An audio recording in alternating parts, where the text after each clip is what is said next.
With that, I would like to introduce our first candidate tonight to talk with us in this short period of time. Want to welcome to the stage Eric Swalwell, is a U.S. representative from the Bay Area. How you doing? How you guys doing? You are our first candidate today. You know him as the U.S. representative from the Bay Area, former prosecutor in Congress fighting against Trump. And welcome, and thank you for coming today. And I'm going to keep my introduction short so we can get to the 15 minutes. Thank you. And you know how to work a mic. That's great. Okay. Just for you to know, we're going to have 8 minutes of 4 questions. One of them's intro, 5 minutes for 9 questions, quick fire round, yes or no, and then a 2-minute reply on any one of those 9 and a closing. So the first question I'm going to throw to you in 2 minutes: what in your personal history and experiences make you believe that you will be the best person to serve as California governor? I'm here on the stage because of a teacher. I had gone to college, the first in my family, on a soccer scholarship. I lost that scholarship to an injury. I thought the world was over. I could never see beyond the next game. And it was a high school teacher who was my civics teacher, my econ teacher, coached the tennis team, doesn't just coach a class or doesn't just teach a class, involved in a lot of other activities. He said, the world is not over. You had an interest in civics. Why don't you apply to be an intern in Washington, D.C. and go back and do that? I did. He believed in me more than I believed in myself. I took that internship, didn't want to rehab the injury, wanted to go into public service. He and I would later serve on the Dublin City Council together. When I was elected to Congress, he was the first person to endorse me. When I made the decision, to run for Congress, he joined the team and later would become our political director. He was also the past political chair of a major union in the state. And I only tell you that because as it relates to you and what you do, I will always have in my circle, in my family, so to speak, a teacher who inspired me. And so you will get a governor who gets it because I'm here because of someone who believed in me. And I see the next governor of California as having 2 jobs in a state where people are scared and prices are high. First, protect the people, to go on offense as the president chases through the fields and factories where people work, the most vulnerable in our community. If you can't protect the people, you can't do the second part, which is the most important part, which is to bring a new California, to work to bring down costs, increase home ownership, find revenue across the state so that the people who we wake up to every morning and depend on educating our kids, taking care of us and keeping us safe and keeping us healthy, that they are always the first people who we expand the resources they have and the last people that we ever look to cut. In Congress, I've been a fighter and a protector. I helped with the Russia investigation. I led the team in the second impeachment. I have the only lawsuit that has survived this new president. It's me and the January 6 officers. I know how to go on offense. And second, I know from my work as a arts commissioner, planning commissioner, city councilman, prosecutor, and member of Congress over the last 20 years, what it takes to work to bring economic development and to take people from not just low wages to higher wages, but also a higher calling. That's why I want to be your governor. I look forward to talking to you about that today. Thank you. Thank you. Ran in here, got right to it. Thank you. That's perfect. That's brilliant. California has not been in the top 10 of states for per pupil spending since the 1970s, even before, I would say, both of us probably in elementary school. And colleges and universities continue to be underfunded. What would you do to address the need for ongoing progressive revenue in order to fully fund public education and other needed state services? Yeah. Prop 98 will always be a floor for me. I will work to make sure that the IDEA funding is full. I've been a leader in the Congress on that issue with Congressman Jared Huffman. I know if you have a child with a disability, it's a full-time job for you, and our schools and the teachers and the staff that are a part of that do not have enough resources. I will fight with you in November to pass an extension, a permanent extension of Prop 55, but I'm also going to restructure the corporate tax rate to find new revenue in our state. Here's what we're going to do. For CEOs and corporations that have the shortest distance between what those on the top floor make and what the rank and file of the company make, you're going to have the lowest taxes. If you reward your employees by lifting their wages and benefits, you're going to pay the lowest taxes. For those companies that have the longest distance between the top floor and the bottom floor, you're going to pay much higher taxes. So we either lift up more wages of more Californians to have a broader tax revenue base, or we make sure that those that are taking all the benefits from California but not giving anything back contribute to solving the problem. Thank you. Thank you. Thank you for that. The CFT is a proud affiliate of the AFT and of the AFL-CIO. Our role in the House of Labor is very important to our identity as a union. We always have been a part of the AFL-CIO. What have you done for workers so far in your career, and what would you do as governor to be a labor champion? Yeah. I've stood with you on the picket line up in the Bay Area, and it was that teacher who called me and said, this local district is on strike and you should go join them. So again, I've always had a teacher on my team who's made sure I know what to value, where to go, and how to do it. And you'll always have that with me as governor.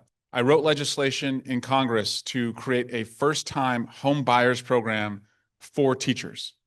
And that's a $25,000 down payment assistance program for teachers. I worked with teachers and the realtors to make sure we have more teachers in workforce housing near where they work. Teachers are among the most likely to leave this state and under 5 years of teaching, and I want to change that as governor. Also, as I said, on the issue of IDEA, I've been a champion to increase that funding, but I also want you to know I was raised by a mom who worked as many jobs as she could find during the day to bring home as many groceries as she could afford at night. And a job that she had for many years was as a classified employee. And I know how important her work was. And she never missed a day because she knew who was counting on her. And I just happen to believe that that woman should only have had to work one job and not supplement it with other jobs. And that's how I viewed our classified staff. Thank you. The forces of privatization continue to threaten public education. In K-12, it is often taken the form of school vouchers and corporate charter schools. In higher education, it comes in the form of outsourcing and a focus on investment portfolios by our universities.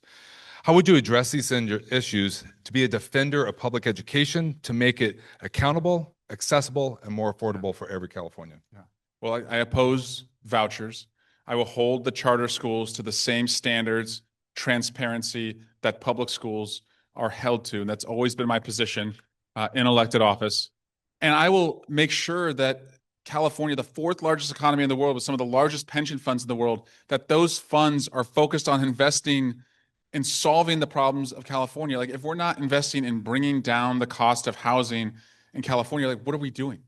That's really how I see it. It's like if we're not investing in making sure that there are more companies who can compete in California to build affordable housing for the people who make this state run, what are we doing? And this has to be about more than just a dollar-to-dollar return on investment. If we're just creating more problems for California, driving them out of the state, and ultimately creating a lower tax base, which primarily, as you know, will have to go to healthcare and education. As a governor, those are the two most important pieces of the budget: healthcare and education. And too often, they're the first places that are looked to find cuts rather than the last. And I understand that we have to change that dynamic. And also, on privatization, what we are seeing is that this movement away from tenured positions at our Cal State University campuses and our UC campuses and community colleges. And what that does is that threatens academic freedom when you do that. And also, again, it just doesn't give the long-term stability that you all need to make sure that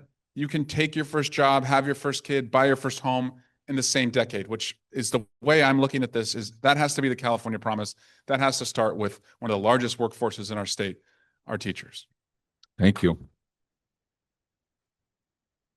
So this next round is quick fire. Yes or no? That wasn't quick fire? That was quick. Just wasn't quick fire.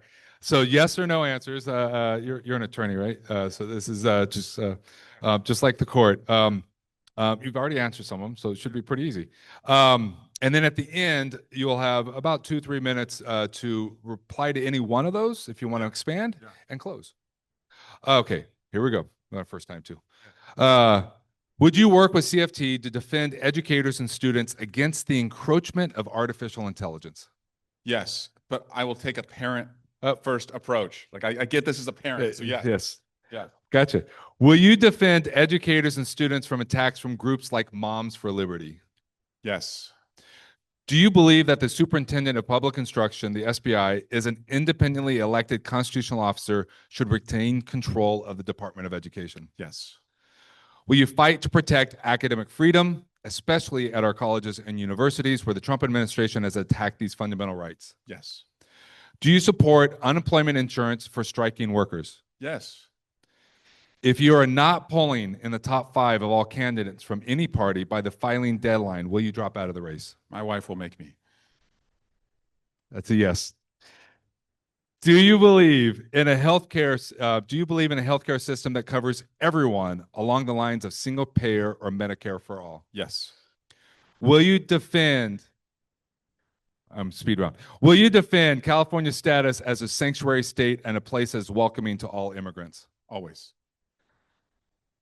And do you oppose all forms of vouchers? Yes. You are welcome to, and actually I have 4 minutes.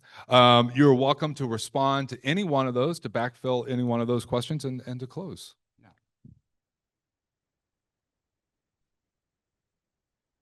I will be a governor who gets it, particularly as it relates to what you do.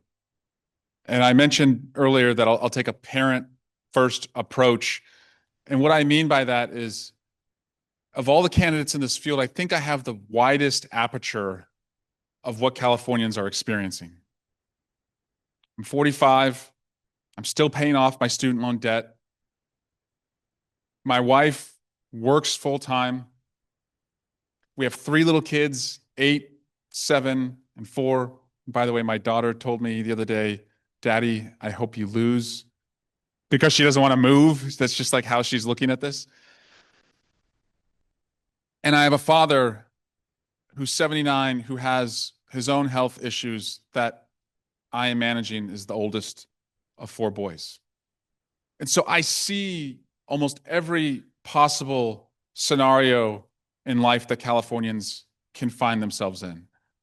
And because of my experience growing up in Dublin, and I don't know if anyone here knows where Dublin is, it was a place of low income and lower expectations when I grew up there. Kids in neighboring communities called us Scrublin.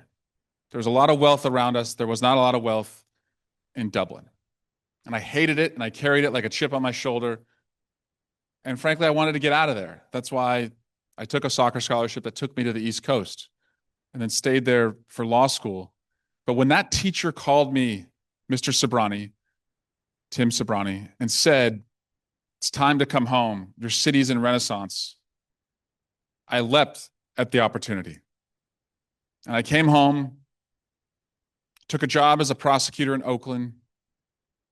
And that's what you do when you're the son of a cop. Your brothers are cops. But I really got involved locally as an arts commissioner, as a planning commissioner, and then on the city council. And what we did was we worked with builders and developers and the building trades union to build like crazy. We expected that developers would build new schools, build new police and fire stations, new ballparks, new senior centers, new libraries, and they did. And pretty soon, the schools were better, the streets were safer, and the quality of life was higher. And we worked with small businesses by waiving many of the upfront fees so that we had more jobs. And pretty soon, Silicon Valley companies that were priced out of Silicon Valley came to Dublin. We even got a Whole Foods, like a place that you can't afford to shop. I guess that means you made it. No one called us Scrublin anymore. And that's my vision, my guiding principles for what we can do for the whole state. When it comes to housing in California, we are a blue state held down by red tape. And on day 1, I will tell every agency in the state, you have 90 days to approve or deny every outstanding housing application so that we can surge the supply like crazy, so that the best of California can afford to live in California. Right now, we all say with pride, it's the fourth largest economy in the world. But we also ask as a follow-up, why is it so expensive to live here? With you as my partners, and that's why I'm here today, to treat you as partners. We can work to make sure that when people say it's the fourth largest economy in the world, particularly our educators and those who work to support the classroom, we say it because we share in it. And our hard work means we do better for ourselves and dream bigger for our kids. That's why I'm running for governor. Be honored to have your endorsement. Thank you. So I want to thank you. First of all, you like stopped right at the 0 on the clock, so everyone knows. But thank you for showing up to the CFT members. That's so important. And we know we only had 15 minutes here, but that is so important. That means a lot to us. So thank you so much. And thank you for your answers. Katie Porter is a law professor and a former U.S. representative known for her work on consumer protection, economic fairness, and corporate accountability. She has previously served as California's chief watchdog for banks and financial institutions during the foreclosure crisis, and she is now here with us to talk to us about running for governor. Hello, how you doing? Is that on? I'm glad. I was just asking, was Jeff having to fill time between every candidate? Have you gotten tired of his jokes yet? You're only the second candidate. And you will be, yes. Thank you for joining us. Real quickly, because we know this is a short period of time, I'm going to ask you 4 questions up front, about 8 minutes. The first one is an intro question. Then I'm going to have 9 quick fire questions, and then you can close by responding to any one of those quick fire. You're an attorney, so I know you. This is kind of like court. It's yes or no, and then you can respond on any one of those with a closer. Okay. First question, so we can get to it. Tell us in 2 minutes what in your personal history and experiences make you believe that you would be the best candidate for governor of California. When I look out at this room, I see people who are incredibly important day to day, year to year in the life of California families. I am a public school parent. I'm a parent of 3 teenagers. So running for governor is what I've been doing to relax lately. I get it. I see you, the librarian who helps people foster a love of learning, who helps people wade through information. I see the classified school staff who help make sure our kids are safe and fed and healthy at school.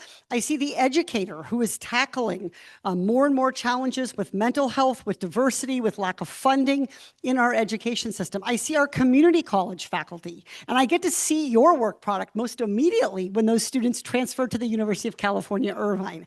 I am an educator. The first time someone ever referred to me as a politician, I was like, where?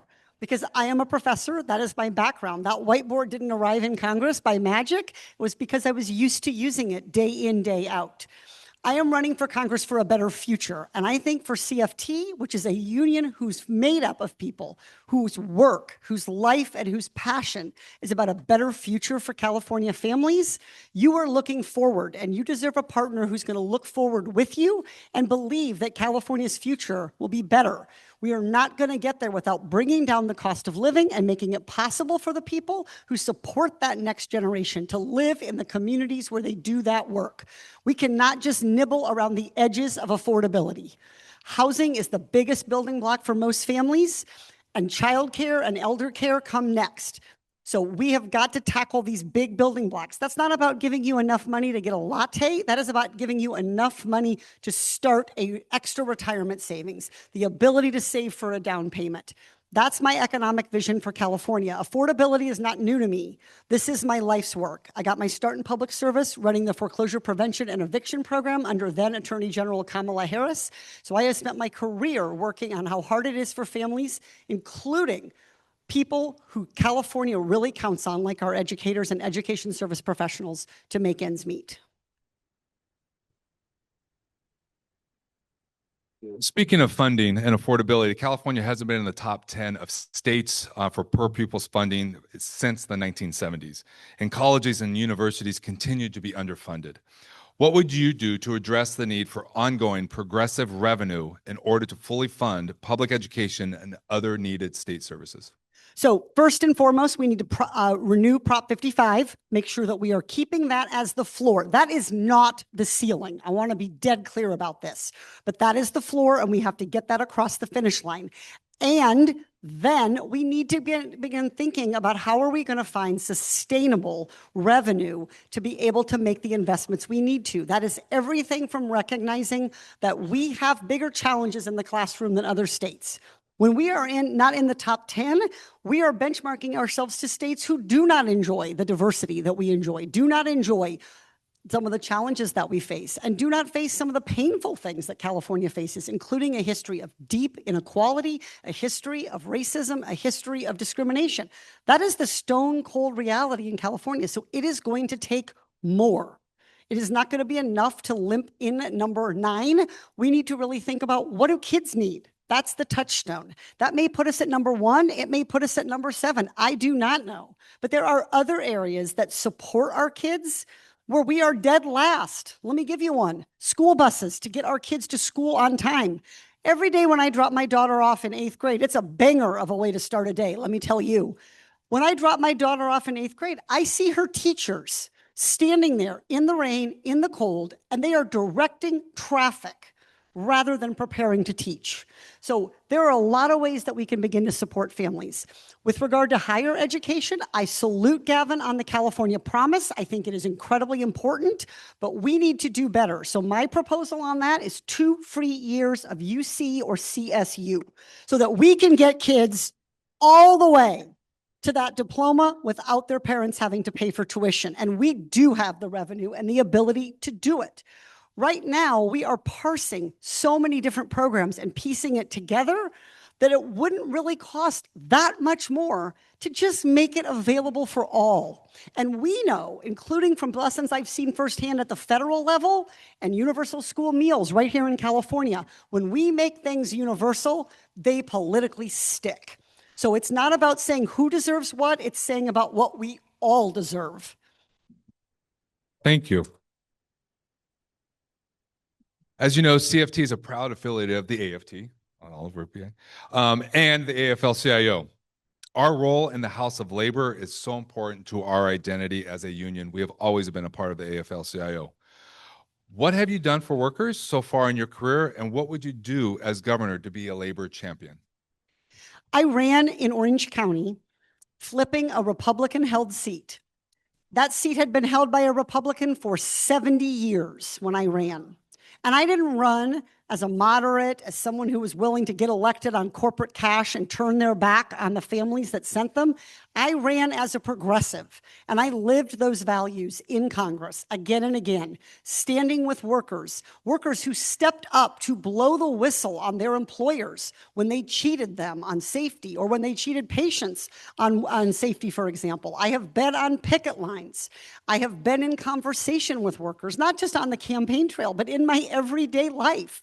So I think it is really important, especially in this era of Donald Trump, that California not just have good labor laws, but obey those laws. You guys know it is very easy for people to have a press conference and pat themselves on the back.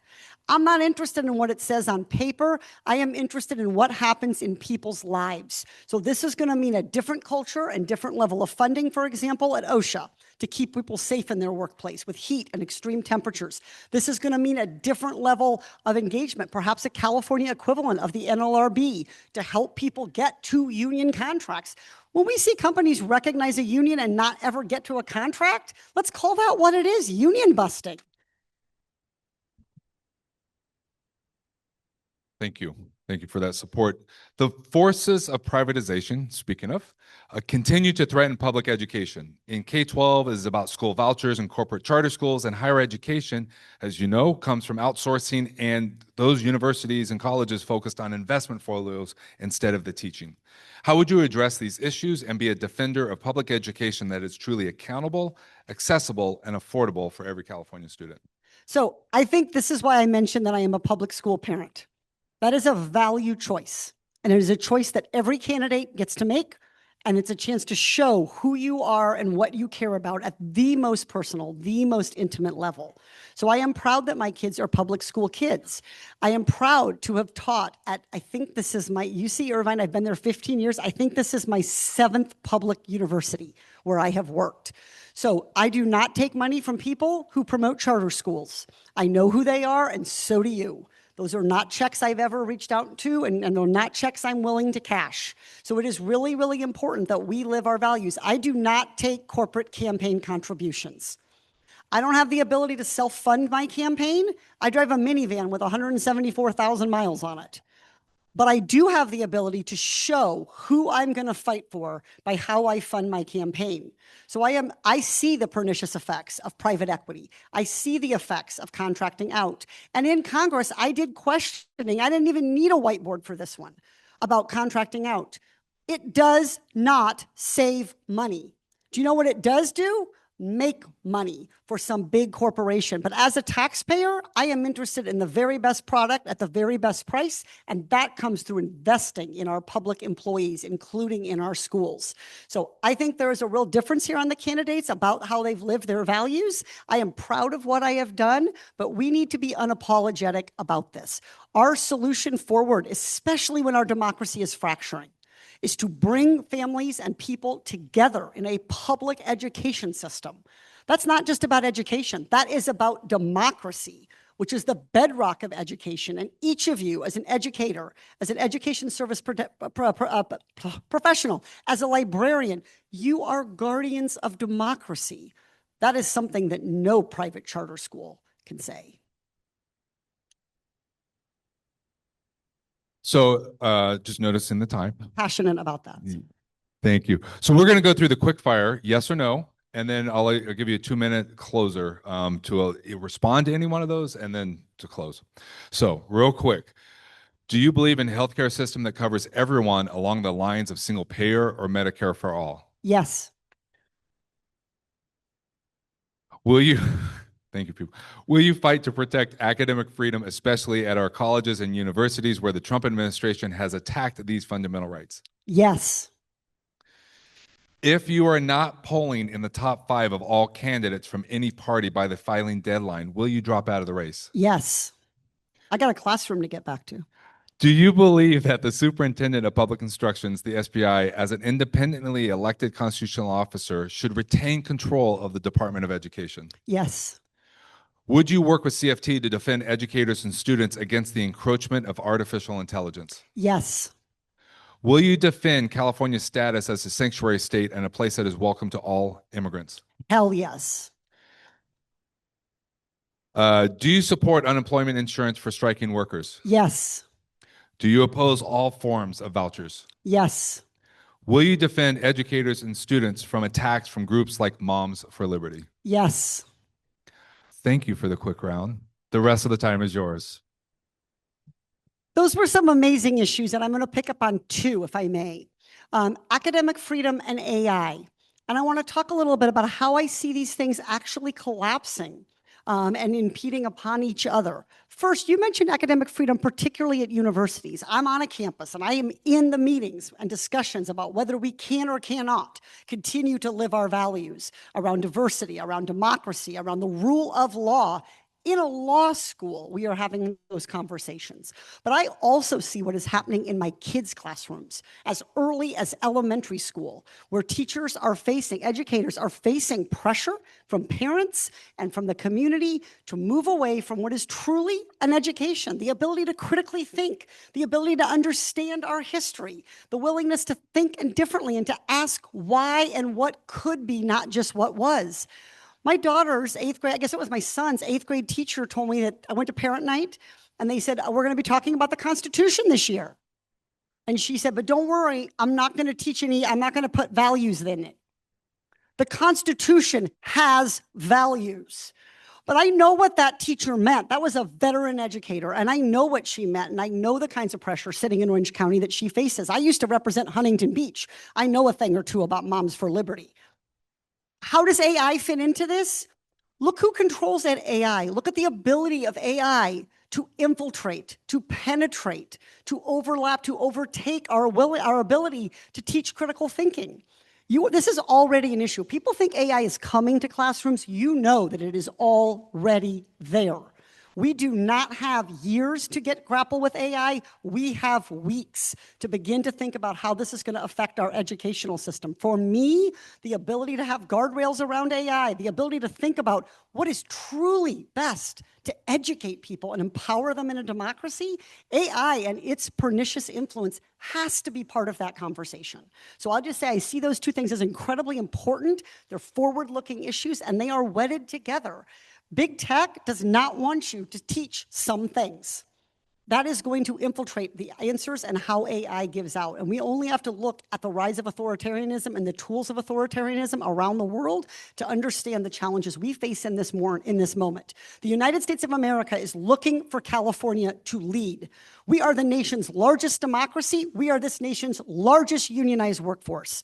If we stand up and fight, we are going to motivate and inspire people all around the country to do the same. That is how we beat Donald Trump, and that is how we begin to deliver on California's promises for its young people. Thank you all so much.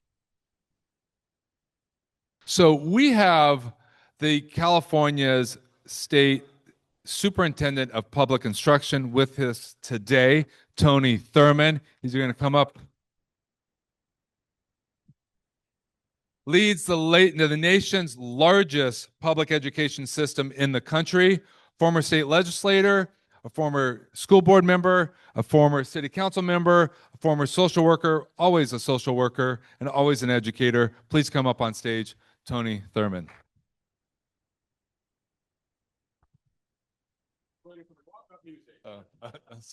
Oh, we're not the party. How you doing, sir? Good day to see you. Here, take a seat.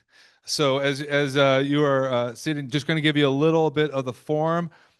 We got 8 minutes for both intro and 3 quick questions, or 3 solid questions. 5 minutes for 9 quick fire questions. So just yes or no. And then 2 or 3 minutes to reply to any one of those quick fire that you want to add to, and a closing. So that 3 minutes includes both. Are you ready? Are you ready? Your microphone is right there.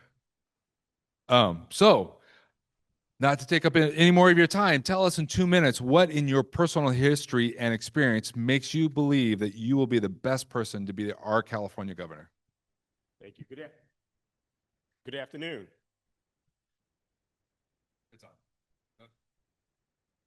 Microphone check. Hey, spent a lot of my time in my basement trying to be a break dancer. I figured something out, how to work a mic. Good afternoon. Buenos tardes. You know, to me, this election is about California being at a critical moment for many things, including an affordability crisis. And as I was approaching today, I was thinking about my own experience and what education has meant for me to help me overcome humble beginnings. I'm the son and grandson of immigrants who came from Panama, Colombia, Jamaica, and former slaves who came by way of migration to Detroit, Michigan, by way of Mississippi. My mom was a teacher in San Jose. She raised 4 kids until she couldn't. My mom had cancer when I was 6 years old. She lost her battle to cancer. The kids got split up. I ended up living with a cousin who I didn't know until I showed up on her doorstep in a household where we didn't always have food. I grew up on every form of public assistance you can think of: the free lunch program, food stamp coupons, and government cheese. And I'm looking at your tables. I don't see any government cheese on your tables. But education was the great equalizer for me. It changed my life. I became a social worker. I helped foster youth. I spent 10 years working in after-school programs and school-based mental health. It really propelled. And I say that to say, Jeff, that in this election, I think we all need to elect a governor who has experience and a vision, but also the lived experience of Californians who are struggling to make ends meet. And as governor, I'm going to provide a tax credit to working people in this state to have more money for the rising costs of gas and groceries and housing. And so all of my combined experiences, 18 years as an elected official, being in a position to change things in our state, I believe prepare me for what's ahead. But I think at the end of the day, we have to be thinking about affordability. We have to be doing things like what I've just done this year. I passed legislation to keep ICE out of our schools and out of our hospitals and emergency rooms. And we need a governor who's not afraid to stand up to Trump and fight back and push back on an administration that would dare say that they'll get rid of the U.S. Department of Education. What do I say to that? Not on our watch. We're not going to let that happen. We're going to preserve education for all students in our state and our country. Thank you. Thank you for that. And just to note that there's no cheese on the table because I'm lactose intolerant. But just a little. California has not, as you know, has not been in the top 10 of states for per pupil funding since the 1970s. And colleges and universities continue to be underfunded. What would you do to address the need for ongoing progressive revenue in order to fully fund our public education system as well as other needed state services? Yeah, we have a revenue problem, not a spending problem. And the day that Prop 13 passed is the day that California schools went down. We should be number one in per pupil spending. California spends no money on our higher education system. And as you know, I started the committee to think about how do we create permanent revenue. It shouldn't be, if you look at the surpluses and the deficits that we've had, this state had more money during the pandemic. That means that people got rich off of the pandemic because of the way our budget process works. That's perverse. And that since we've come out of the pandemic, we have less money. And so we need more revenue. And I'm the only candidate who's talking about taxing billionaires to make sure that we get more revenue for higher education and for K-12 education and for healthcare. And as governor, I will work with you and the House of Labor to identify what are the right vehicles to help us bring more revenue. So we have more money for our faculty and staff and our instructors to get full-time and to get benefits. Keeping people at part-time so that they don't have to pay the cost of benefits is criminal. And in a state where you can clap for that, put your hands together for that. That's I'm not afraid to say that I'm a labor candidate and that I'm a progressive. Working people don't need to be taxed anymore. But the 200 billionaires in this state and anybody sitting on 100 million or more has to be because we have to have revenue to support our institutions, education and healthcare, and those who are homeless and those who have great needs. Thank you so much for that. Thank Thank you you. for that support. And which adds to the House of Labor, which you mentioned, the CFT is a proud affiliate of the AFT and of the AFL-CIO. In fact, we have been in the House of Labor since the inception of AFT, the creation of AFT, as well as CFT being a part of the AFL-CIO. And it is very much an important identity for us. What have you done for workers so far in your career, and what would you do as governor to be labor champion? Well, I'm proud of the work that we did together to try and make reform in Prop 13, and I'm going to continue to work on that. We have to close the loopholes there. I was proud this year to sponsor AB 288 to protect the right to organize. We know that Trump is coming after labor in this country, and as a former labor chair, it's been my honor to work to protect labor. I sponsored the legislation to say that striking workers can collect unemployment insurance, and as governor, I'll be glad to sign that legislation. And so again, I think everyone's going to tell you what they're going to do. I think what people have done is a reflection of what you can expect. And as the chair of labor, I have helped to sponsor legislation to provide farm worker overtime, to provide better benefits for our employees. I was proud to sponsor CFT's legislation that will increase wages for educators by 50% by the year 2030, and I'm prepared to be on that bill again as we bring it back and to sign that. I was raised by my cousin was a shop steward in her union. It happened to be the union. It happened to be at the university that I attended as a student. On my first day at the university, I never made it to a single class because my cousin's union was on strike. Guess where I was? On the strike line. Power to the people. I've known from day one that my walk is with labor, and I'm not going to walk away from that. And, candidates who are trying to equivocate and sometimes be with labor and then not be with labor, I'm going the other way. I'm saying stick with labor. These are my values. I believe in them. Thank you for fighting for working people, and I stand with you as we continue to fight for working people, and we'll continue to do so as governor. And I'm going to be accessible to you. I've heard so many complaints. During the pandemic, when everybody was saying, open this school and open that school, and there weren't any resources for anyone. I said, hold up, slow down, slow down. Let's be clear. Let's figure out what we're dealing with. Let's get resources to the people to be safe. The governor was nowhere to be found. People were coming to me and saying, well, we need help. And so on my own, I convened a table of all labor leaders to work together to figure out how to safely reopen our schools, how to get resources, how to help those who were without meals. We provided 800 million meals to those who were hungry during the pandemic. We supported our frontline workers, your members who work in childcare, frontline workers who were working in grocery stores. Every union was calling me, asking me for help, including the grocery clerks who couldn't even get a face mask during the pandemic. I got 600,000 masks from the Office of Emergency Services because I believe in the folks of labor who put it on the line for us, and I'm going to continue to put it on the line for you. Thank you. And just noting that the time for us, we're going to ask the last open-ended question. The forces of privatization continue to threaten public education. In K-12, it's in the form of school vouchers and corporate charter schools. In higher education, it comes in the form of outsourcing and those universities focusing on investment portfolios instead of teaching. How would you address these issues and be a defender of public education that is truly accountable, accessible, and affordable for every California student? You know, I've sponsored legislation with labor groups that would hold institutions like UC responsible to be like every other employer and no contracting out. I don't believe in contracting out, period, end of story. I've helped to pass the toughest laws to hold charter schools accountable because I do not believe that education is a space where there should be competition. If education was about competition, think about how many young people wouldn't get an opportunity because someone decided that they weren't a blue chip. And so, no for-profit charters and holding authorizers accountable and absolutely no vouchers. We were in a forum at the California School Boards Association when one of the candidates for governor in this race, Sheriff Chad Bianco, got up and started talking about vouchers. All of the Democrats on stage sat quietly and said nothing as he said our schools need vouchers. And I'm going to say to you what I said then. When you hear bullshit, you call bullshit. And I stood up and said, we don't need any vouchers in our system. We need to fully fund public education and support it all the way. So forgive my French, but House of Labor. It's all right. We use it. Okay, quick round. All right. Yes or no? Yes or no. At the end of this, you'll have 2 or 3 minutes to be able to respond to one or the two of those and close. Okay. So all that together. Okay. Some of these you've already answered.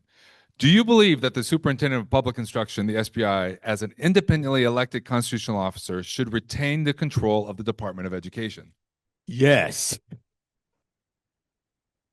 Will you fight? No.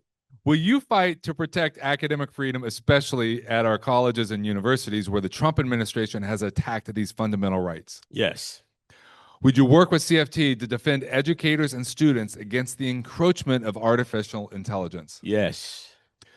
Will you defend educators and students from attacks from groups like Moms for Liberty? Yes. Do you support unemployment insurance for striking workers? Yes. Do you believe in a healthcare system that covers everyone along the lines of a single payer or Medicare for all? Yes, I support single payer. Do you oppose all forms of school voucher? Yes. Will you defend California's status as a sanctuary state and a place that is welcoming to all immigrants? Yes. Because this is a top 2, if you are not polling in the top 5 of all candidates from any party by the filing deadline, will you drop out of the race? No. You have 3.5 minutes. This election is about more than polls. And I hope that you won't let anyone cause you to think that it's about that. It's about what it's always been about. What are your values? I've been in 2 very tough statewide elections when the charters and others spent $30 million against my campaign. Campaigns don't survive that. But with your help and the help of the coalition that we have built and that we are building again, I was not only able to win, but to be the candidate from Los Angeles and to win Los Angeles and to win Northern California. And then since being reelected again statewide, I've been the top vote getter of all constitutionals, percentage-wise, even more than the current governor. And so it is difficult to run statewide, and I know what it takes and to put in the work. And in 18 years of being elected, I have never been anybody's first ballot on the polls. I've never been the top fundraiser. And they've always said Tony Thurmond can't win. But here I am before you, having won all those elections because of building coalitions like yours. You can take a chance and say you're going to support someone who right now is leading in the polls, but maybe doesn't represent your values. There's two candidates running for office right now who have voted to praise ICE and to fund the border wall. I submit to you that you stick with someone who represents your values, that we place a marker, we talk to your members, we build a coalition in labor, and we elect a governor who you know is going to fight for you and with you for the 40 million people in this state. And that's what I submit to you that we're going to do. I know that we can win this, and I know that we will win this. And, you know, I'm not running for any other office because the stakes are that high. I'm going to build 2 million housing units. I've worked on homelessness. I've got a bill right now to provide subsidized housing for those who need housing with mental health supports. We're going to get $10 billion for housing on the bond measure that's going to be voted on. And we're going to provide more down payment assistance programs for those who want to buy a home because the American dream is slipping away. All of that starts with education. And I will be an education governor. My plan is to make kindergarten a requirement. I'm working on a 5-year plan to make sure all of our kids learn to read by 3rd grade. I've used my time in office to ban for-profit prisons and to end the school-to-prison pipeline. And let's finish the work. Let's do this together. Let's go win this thing again and serve you and help you and your members get the best wages and compensation that you've ever had. We take care of our students throughout the state and the 40 million people who live in the great state of California. Thank you so much for being here, for what you do, and for the opportunity to speak with you. Thank you. We want to thank you, Tony. This isn't the first time you've talked to our members, and we appreciate you, and it really means so much to us that 15 minutes but flying down to LA and coming and meet with us. Thank you so much. Thank you. You know, Jeff, the last time I spoke to a group like this, I announced my candidacy to be state superintendent, and they said we couldn't win then. How's that working for them? Let's do it again. Thank you.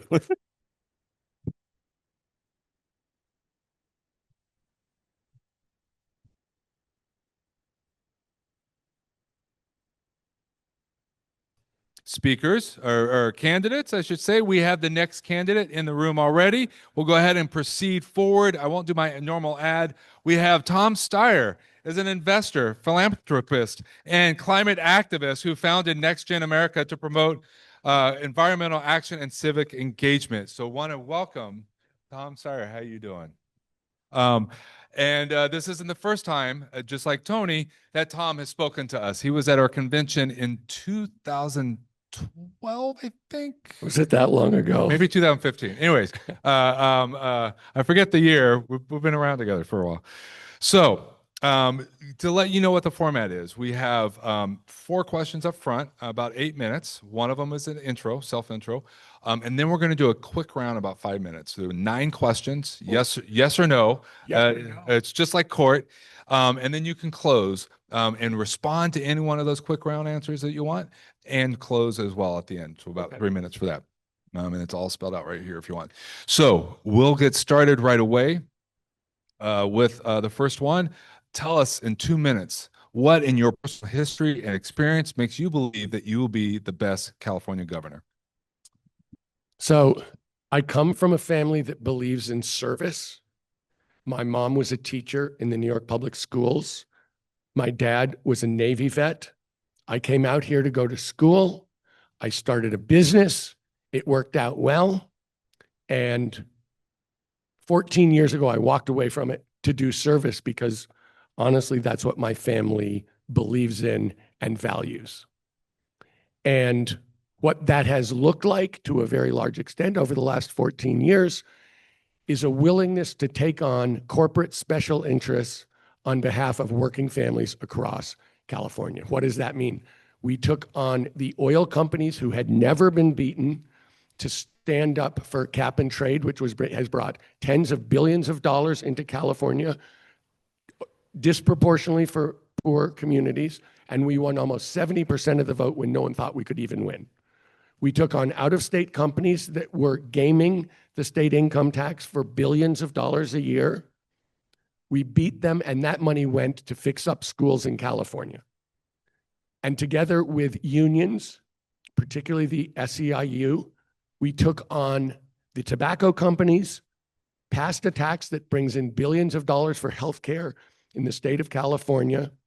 In every case, we took on corporations and got billions of dollars for education and health for working Californians without charging them a nickel. I'm running very straightforwardly to make California affordable for working Californians. I could talk a long time about housing. This probably isn't going to be the time I do that, but housing is number one because people can't pay rent and they can't buy a house. I'm talking about breaking up the electric monopolies because monopolies always provide the worst service at the highest price, and that's what we're getting. But the third thing I'm talking about is we need to be a top 10 education state again, at least. And if we're going to be a top 10 education state, we've got to pay like a top 10 education state. And that means more money. I don't know what the other candidates are saying, but I'm talking revenues, more revenues. What does that look like? I've never lost a prop. I've not just done it in California. I've done it around the United States. We are going to pass split roll. We are going to undo Prop 13 for corporations that cost Californians. We're going to do it, and I will die on this hill. We are going to do it. I've never lost. That's $10 to $15 billion at the local level for education and healthcare. I'm also going to close a loophole for corporations called the Water's Edge loophole that's worth $4 to $5 billion a year. Just it means they get to declare where they want to pay tax instead of where they earn it. I'm talking about $15 to $20 billion per year for Californians from corporate loopholes that we absolutely need if we're actually going to go back to being a top 10 education state. And I don't know where I am in terms of 2 minutes, but I'll just say this. The California dream, own a house and get a great public education for your kids from 3-year-old pre-K through college, free. That's the dream. And we're failing on it, and we need the money that I'm going to bring. And I don't know anybody else who's saying they're going to bring $15 to $20 billion a year from closing loopholes. Thank you. Just on the personal side, we'll continue to disagree on the Army-Navy game, but because you answered the next question, but I want you to dig down further. That was going to be a rough thing. California has not been in the top 10 of states for per pupil spending since the 1970s. Colleges and universities continue to be underfunded.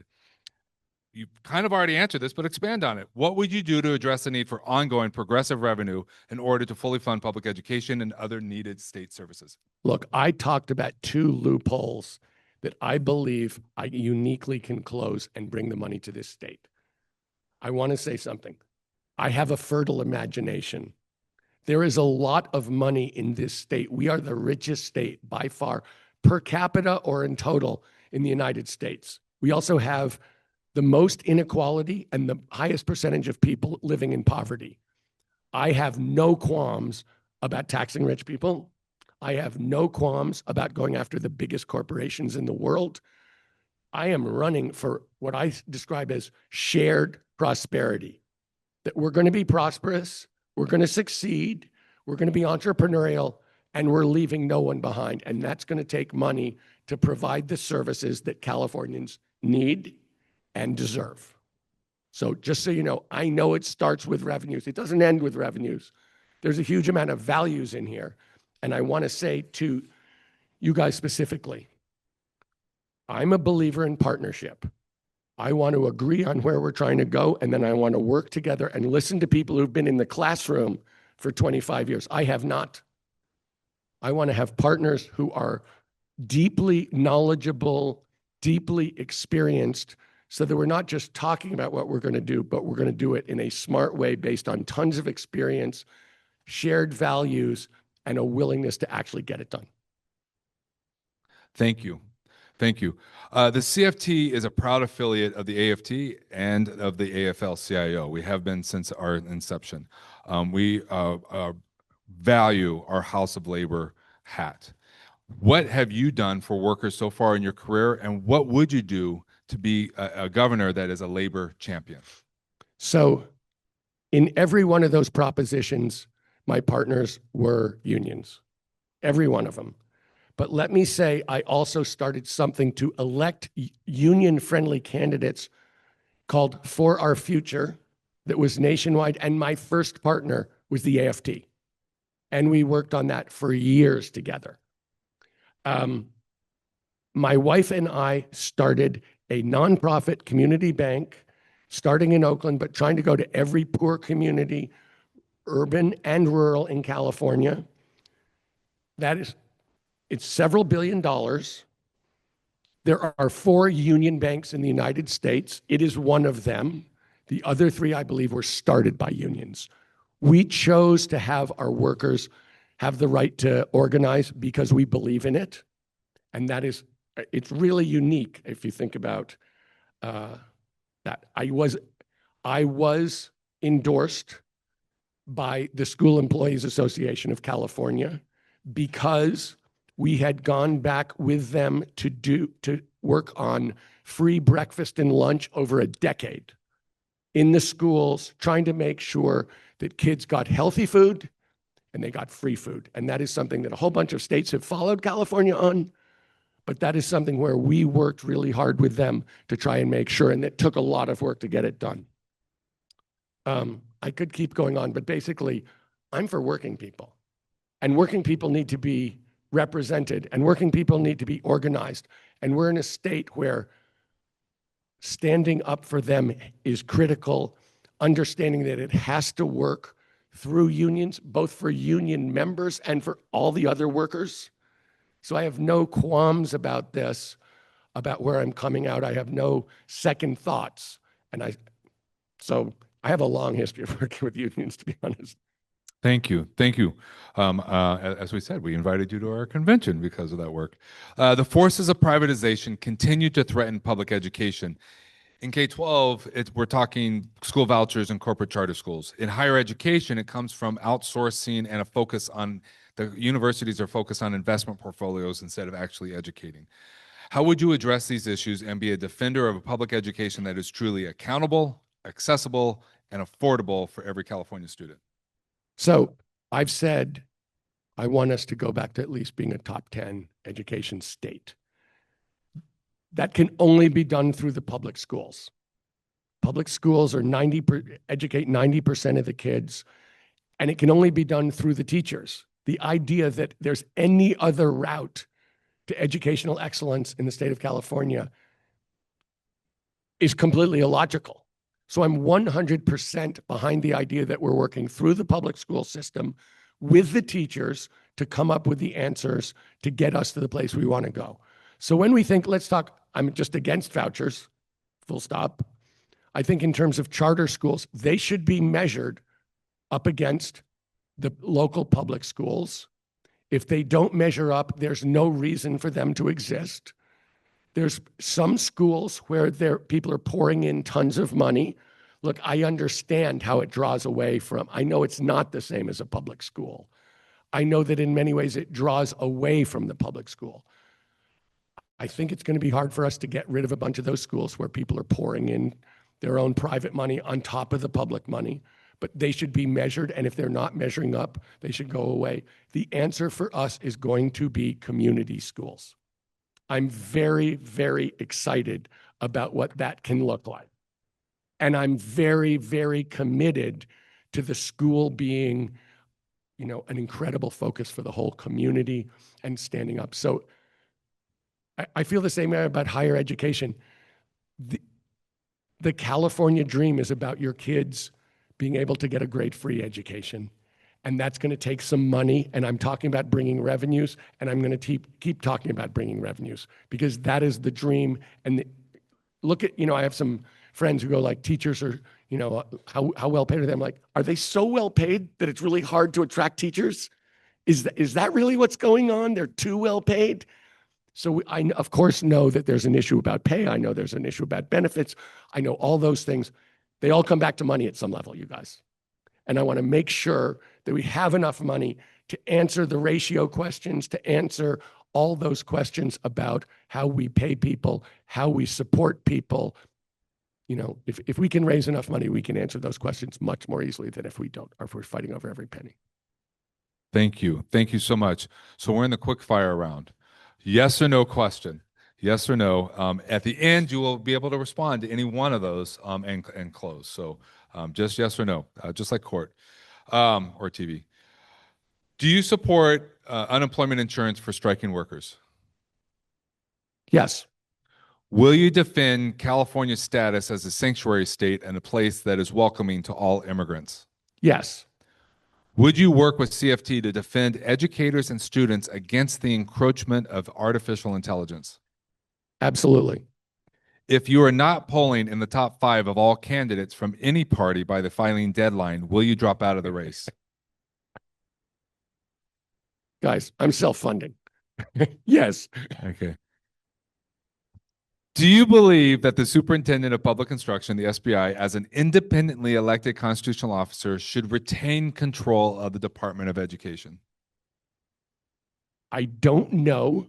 And it's a question that I want to come to hear what you guys think about. I told you I want to be a partner. We're fast, quick fire. Do you oppose all forms of vouchers? Yeah. Will you fight to protect academic freedom, especially at our colleges and in universities where the Trump administration has attacked these fundamental rights? 100%. Will you defend educators and students from attacks from groups like Moms for Liberty? Absolutely. Do you believe in a healthcare system that covers everyone along the lines of a single payer or Medicare for all? I do. You I am a single payer person, you guys. It's not going to be easy, but I'm a single payer person. You have 2 minutes to respond to any one of those and close.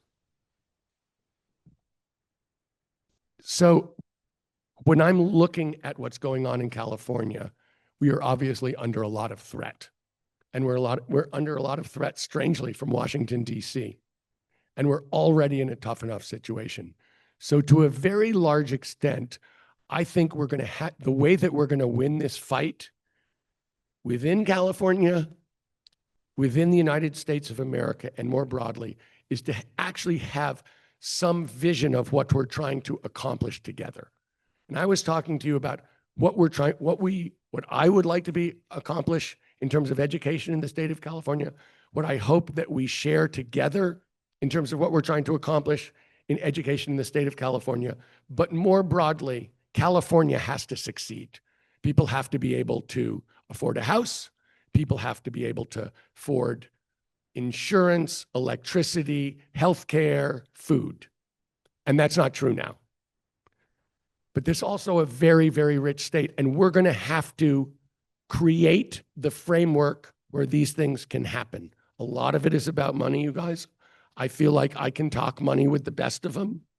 I can devise things like the 2 I described to you, where we can raise tens of billions of dollars without being unfair in a framework that works. But if we're going to beat Donald Trump and his vision of the world, we have to go. I mean, it was just MLK weekend. How did he beat a malign, criminal, violent organization? The same way we have to beat that kind of situation, by being better, by standing up for actual good things, by not flinching, and by having a vision of what's better for everybody to reach for together. And so, as crazy, that's what I want. I want to have great education because that's an important part of people's dreams of life, and education is opportunity. I look at this room of teachers and I'm like, yeah, teachers have a calling, and that calling is to prepare the next generation and to prepare the future. That is the vision we need for this state, a better idea of how we create shared prosperity, leave no one behind. And that's why I'm fighting for working families in this state, because that is the future of this state. That is the future of the United States. And California needs to succeed in it. That's why I'm not going to take no for an answer on this money stuff. We need it. We're going to have it. And I don't owe them anything. I'm never going to owe them anything. And if they don't like it, I've taken on these special interests, these corporate special interests. I don't care. We need the working families of California to succeed, and we have to have their backs. And that is exactly why I'm running. And that's why I'm saying to you, I will bring the money so we can create the vision. Well, we want to thank you for joining us today. We know this was a quick round, but it meant so much to all of our members, both online and in the room. Thank you so much. Thank you guys very much for having me. I very much appreciate it.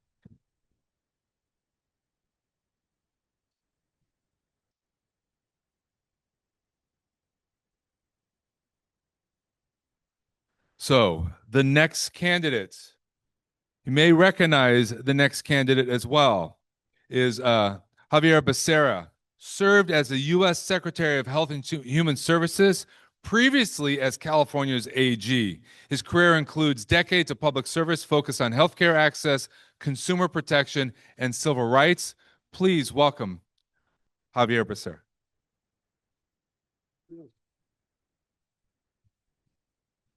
Thank you for joining us. Thank you for this quick round of candidate forum. Real quick, going to do 4 questions. The first one is intro yourself, and then 3 substantive questions.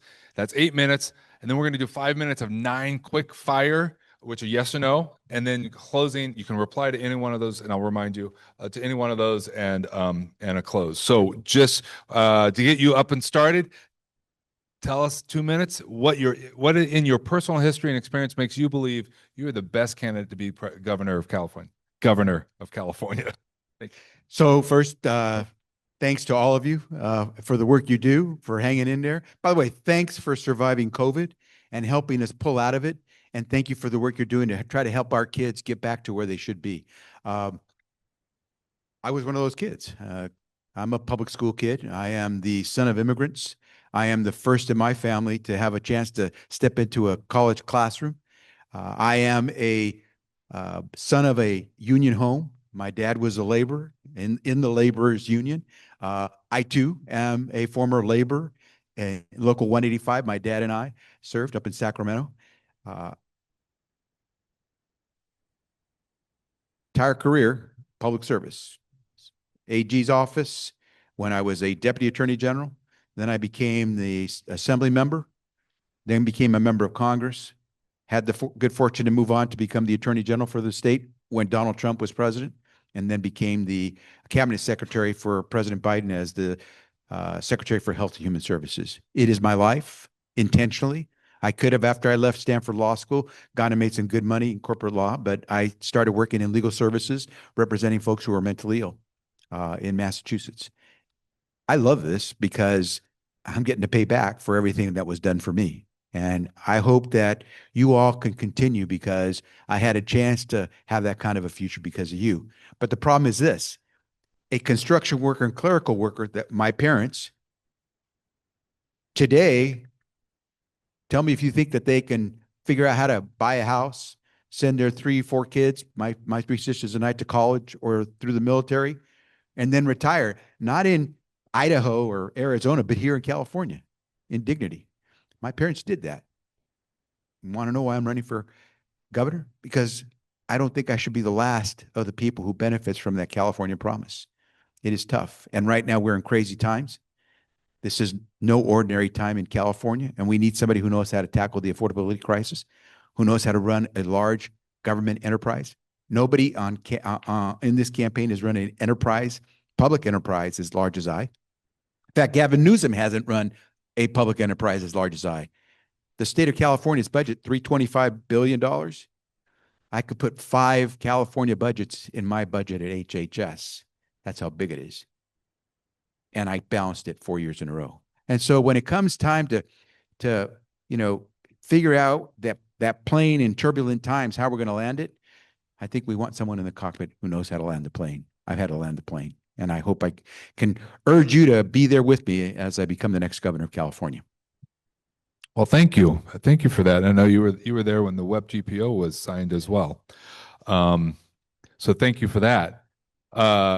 California has not been in the top 10 states for per pupil spending since the 1970s, and colleges and universities continue to be underfunded.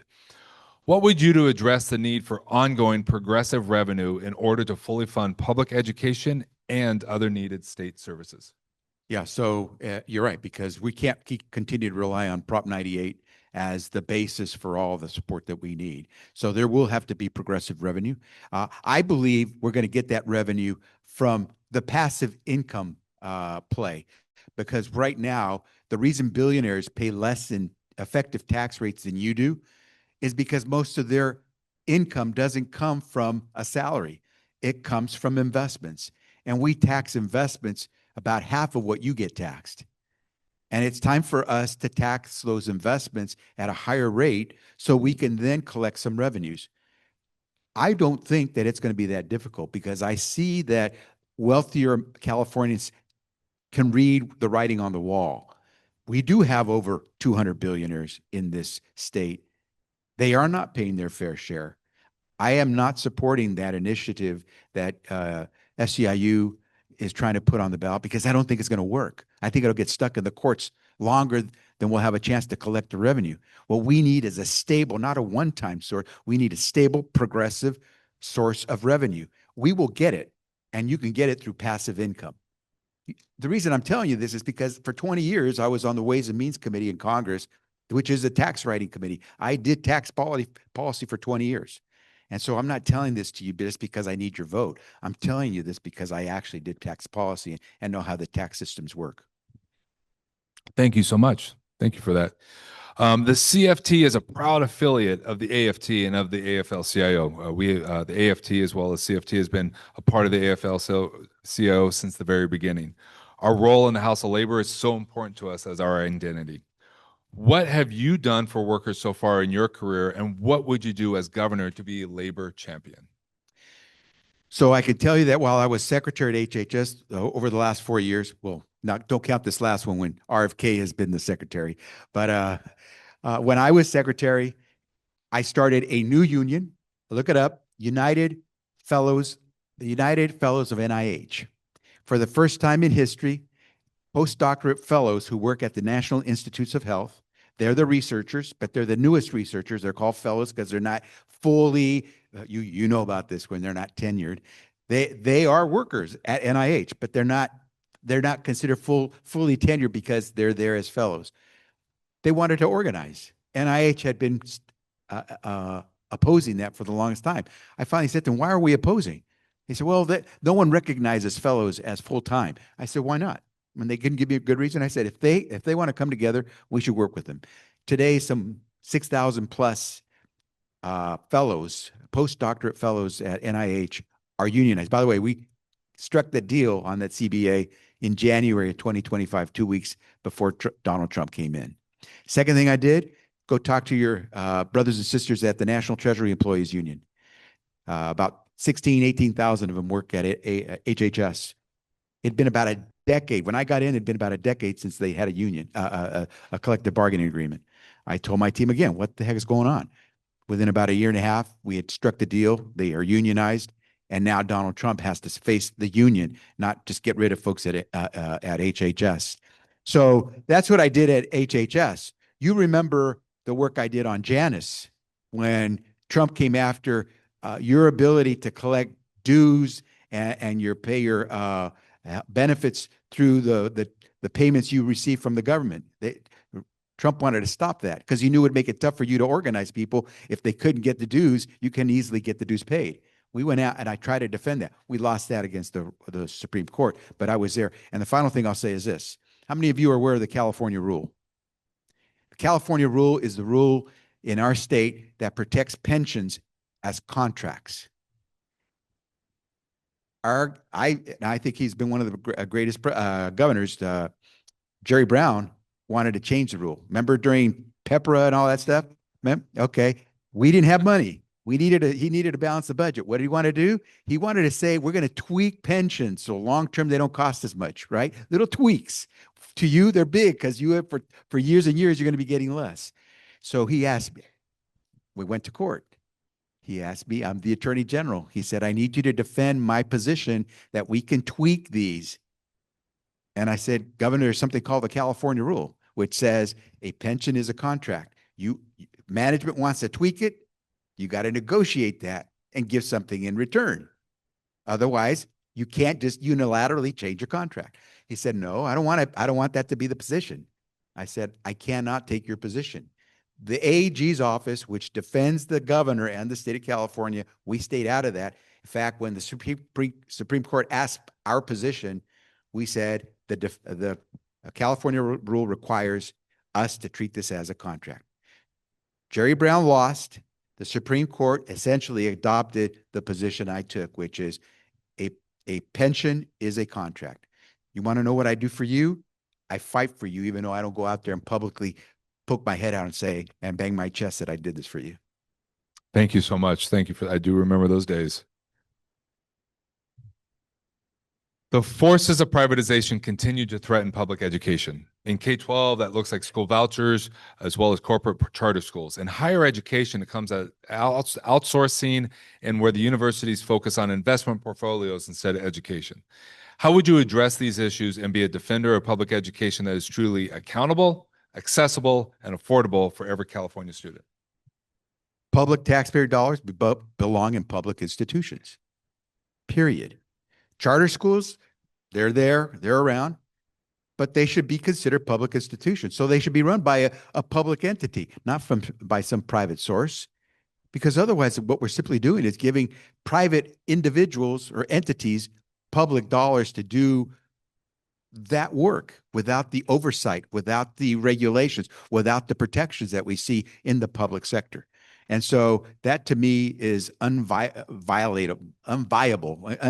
You can't violate it. And here's what I will tell you, where I stand, so you have a better idea about how I believe that we should treat these things when it comes to the way we treat workers.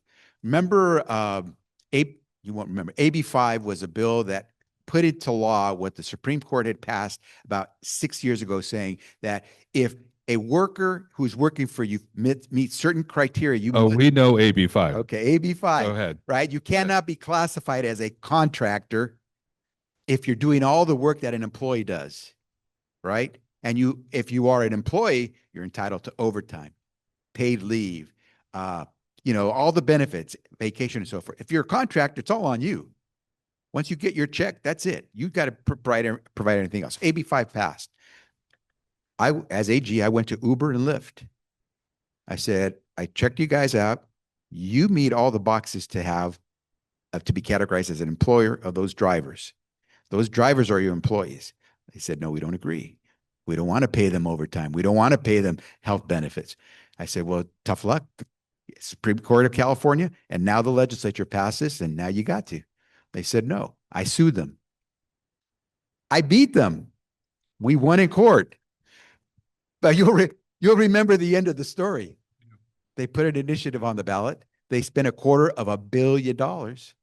And Californians were persuaded by those commercials, and they voted to give them an exception from treating their drivers as employees. I will fight with you. We just got to fight. But when we got these big moneyed interests, it's a big fight. But I will be there with you. Thank you for being that, Chapman. Oh, we remember all of that. So thank you for being there with us. Okay, quick fire round. 9 questions, yes or no. You're an attorney. You understand this. And then at the end of that, we'll give you 2 to 3 minutes to reply to any one of those and to close. So would you work with CFT to defend educators and students against the encroachment of artificial intelligence? Absolutely. Seat at the table. Will you defend educators and students from attacks from groups like Moms for Liberty? So I did it when I was AG. I'll do it again. Yes, absolutely. Do you believe that the Superintendent of Public Instruction, the SPI, is, as an independently elected constitutional officer, should retain control of the Department of Education? Ooh, I would say Yes or no? I say yes, but I'll have to explain that one. Will you fight to protect academic freedom, especially at our colleges and universities where the Trump administration has attacked these fundamental rights? Absolutely. Absolutely. Will you oppose vouchers of any form? Absolutely. Do you support unemployment insurance for striking workers? Yes, but I got to explain that. If you are not polling in the top 5 of all candidates from any party by the filing deadline, will you drop out of the race? Oh, no. Do you believe in a healthcare system that covers everyone along the lines of single payer or Medicare for all? Medicare for All, I've been co-sponsor of it for over 30 years. Yes. Will you defend California's status as a sanctuary state and a place that is welcoming to all immigrants? You're asking the guy that defended it all the way to the Supreme Court, SB 54, when it went to court. Yes or no? California. Yes or no? Yes, I defended it in the. So you got 3 minutes. You can respond to that as well as have your closing. Yeah. So the superintendent, I got to tell you, superintendent, school board, Department of Education, that's very confusing. That's also, I think, not efficient. Would I get rid of the superintendent? It's a constitutional position. You just don't get rid of it. So when I answer yes, but let's make this an efficient system that everybody understands. We need to have a clear line so that we don't have bureaucracy getting in the way. How many times do you have to fight to get money into the classroom because there's so much money that's taking it out before you ever see it? So I'm for what the Constitution provides. I was the AG. I had to defend the Constitution, but I'm not going to defend something that doesn't make sense. Prove to me that this current system with a school board, the superintendent, with a Department of Education, all that makes sense. Okay, then fine. But I'm not going to just sign off on something that doesn't make sense. The other one was, which one did I have a problem with? Unemployment? Oh, unemployment. So look, I remember the days when my dad had a strike. It is not fun. I also want to make sure that I'm able to put money in schools. I got to make sure that if I'm saying, if you strike, you get unemployment benefits. And I know the money doesn't come out of the general fund for unemployment benefits. I got to make sure it's straight. I don't want to play games. I would love to tell absolutely yes, but I want to get you more money in schools, and I got to do this the right way. So yes, but let me get up to speed on that, because as an attorney, as the former attorney general, I didn't just take any case. When I sued Donald Trump over 120 times, it's not just because someone said, hey, I got a great case against Donald Trump. Yes, I'll sue. No, we looked at them. That's why when Donald Trump and Republican AGs throughout the country decided to tank the Affordable Care Act, they sued to get rid of it. Donald Trump was defending that case. No, he wasn't. So I went to the Fifth Circuit Court in Louisiana, and I told the court, I want to intervene because I don't believe Donald Trump is going to protect the interests of California's people who are on the Affordable Care Act. They let me in. I defended the Affordable Care Act all the way to the Supreme Court, and obviously it's still here, so I won.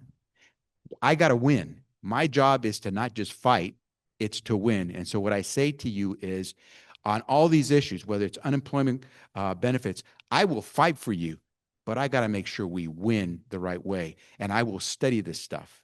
And if I can close by just saying this, look, we're all going to say some great stuff. I will not be governor if you're looking for the shiny object. If you're looking for that show horse, that thoroughbred, I am not going to win. See, I've been around too long. I'm not going to win if you're looking for, a carnival barker who knows how to just pitch you a story. But if you want someone, when that turbulence is hitting that plane and you're praying and you're wishing you had kissed your family and said, I love you before you boarded that plane, you're just hoping that the person in the cockpit knows how to land it. If you want someone who's landed the plane, then talk to somebody who actually pulled you out of COVID. Talk to somebody who actually negotiated lower drug prices with the largest pharmaceutical companies in the world for the first time ever. Talk to somebody who actually took on Donald Trump and not just protected the ACA all the way to the Supreme Court, but protected the Values Act, SB 54, all the way to the Supreme Court, took on AB 5 and won in court, took on DACA for Dreamers all the way to the Supreme Court, an executive order that my fellow AGs would say to me, Javier, you can't win that case. It's an executive order. A president can issue one, a president can rescind one. I said, let's try. We went to the Supreme Court. DACA's still around. That means I won. I will tell you, you want someone who knows how to land a plane? You don't need to look any further. I look forward to working with you. Thank you, Captain Sully. Thank you so much for respecting our members, all the members' time, as well online as well as here. Thank you again.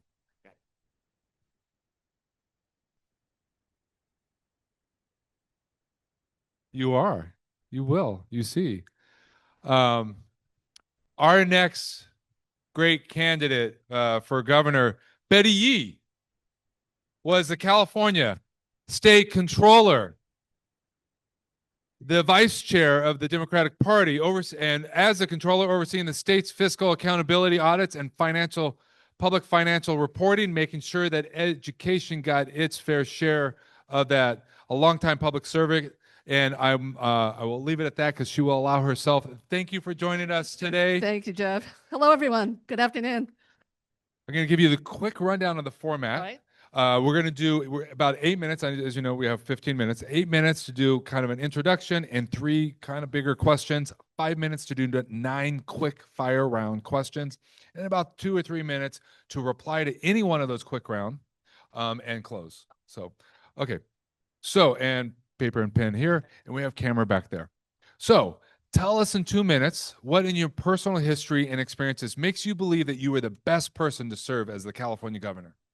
I am. Good afternoon, everyone. I'm a native Californian, and my story is a typical California story. I'm a daughter of immigrants, and I think I can relate to a lot of people who are in our state right now. Grew up, I'm a product of the San Francisco public schools, and also, really had an upbringing that was really emblematic of working families, struggling hard. My parents had a small business, but I'll just say that what we're seeing in terms of working Californians today, I can relate to, for sure. And we have to do better. And why I believe I'm the best candidate is 1, my lived experience, but 2, we need somebody who doesn't need on-the-job training from day 1 in terms of understanding how the state works. And secondly, you all asked what my top 3 priorities are for this state. It's the budget, the budget, the budget. We have got to stabilize our funding situation, so we're really funding our first priorities first. Education, foundational to everything that we do in this state. Whether we want to grow our economy, whether we want to be sure that we're going to be competitive in the business world, all of that. So I'm ready to serve on day 1. I love this state. I think all the candidates love the state, but I have a particular fondness of the state.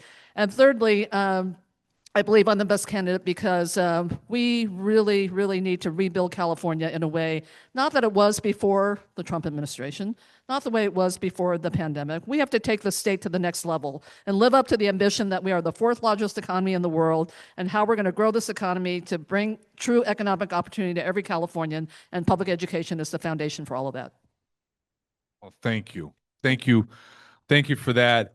Speaking of public education, California has not been in the top 10 of states for per pupil spending since the 1970s. Colleges and universities continue to be underfunded.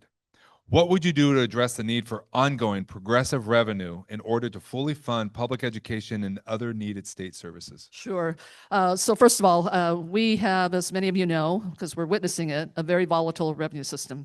And part of why I made the top 3 priorities the budget is because we have to stabilize that system, which means that, and we're going to have budget deficits for the next period of years. And as I've been saying, we can't cut our way out of this budget. And actually, we can't even tax our way out of this budget. We're going to have to also invest. We don't talk about investments because you know what's great about investments? You get a return on it. And so how I would look at funding public education adequately is that we are going to have an investment plan. And when we raise revenue for public education, we're going to meet certain targets in terms of what those returns are going to be, as far as how we program those dollars in our education system and in our college system. And then also look at how it is actually accruing to the benefit of California in terms of increased revenue coming to the state, because we are doing our job in terms of training the workforce for the needs that we have here. And why I talk about on those terms, and I see my friend Sharon in the audience, when you talk about an investment, and you talk about every dollar really bringing a return, it's very hard for people to pull that rug out from under you because they see the progress. And so it's more than just having a plan, but having a plan that actually is going to tell the public, here's what you're getting for your investment, and we're going to keep growing in this economy, and that revenue will become more stable, because I believe that we will have won the public's trust and confidence about the fact that public education is an ongoing investment that keeps paying more than its share in returns. Thank you. Thank you for that. And thank you for that investment. CFT is a proud affiliate of the AFT, as you can see the step and repeat behind us, as well as the AFL-CIO. AFT as well as CFT has always been a part of the AFL-CIO, and the role in the House of Labor is very important to our identity. What have you done for workers so far in your career, and what would you do as governor to be a labor champion? Sure. So first of all, This is very personal to me. As I said, my family, my parents were immigrants from China. They had a laundry and dry cleaning business for 30 years, raised 6 kids, really struggled, but were able to sacrifice and put 6 kids through college. And why this is personal and why they were able to do that is because guess who the customers were of their laundry and dry cleaning business? People like you. It's the teachers. It was the people in the trades, in the skilled trades. Working families who were, customers in my family business that were able to help my parents thrive and be able to take care of their family. And this is what it's about. When we talk about organized labor, it's about how do we make sure that all workers have dignity and all workers are afforded respect in terms of the value that they bring to our economy, into their communities. And how I will be a labor champion is to continue to be a voice for the fact that we have right now a growing wealth gap in California. That wealth gap is affecting mostly Black and brown families. It's also eating into the middle class of this state. And so when I talk about labor, it's about how every working person in California is afforded the dignity and respect for being able to earn what they are bringing into their work every single day. I've been on the strike lines. I'm going to be another one next week. And this is across sectors, because frankly, if there's one sector that is disrespected, you got to ask who's next. And so this is why when we talk about California being a global economy, we have to act like it in terms of making the investments on the things that matter on the public side, so that the private side can be successful, so we can derive that revenue to keep that cycle going. So as your governor, here's what I will do. I will be sure that any union that is not being respected, that is at a bargaining table where they're being essentially just flipped off, that the governor gets to intervene. Because this is not how our labor laws are supposed to work. You all have rights, and how they get respected is when, frankly, the employer understands that they also need to follow the law. And so I will be a champion in that regard. Secondly, I will be sure that this office is going to be represented by working Californians, that the labor perspective will be represented in almost everything that I do. Because at the end of the day, why are we in government? It's to be sure that we can uplift all families here in California. And it's not just going to be in education, but it's across the board in terms of all the supports that California families depend on government to deliver. So both with respect to my appointments and also my independent voice relative to being sure that everyone understands California is a pro-labor state, and we're going to be sure all the laws are followed. Thank you for that. Thank you for being a labor champion. The forces of privatization continue to threat public education. In K-12, that looks like school vouchers and corporate charter schools. In higher education, it comes in the form of outsourcing, and when universities focus on investment portfolios as opposed to education. How would you address these issues to be a defender of public education that is truly accountable, accessible, and affordable for every California student? Thank you, Jeff. And this is an area that I just have to say, I just really get, it makes my blood boil, I will tell you that.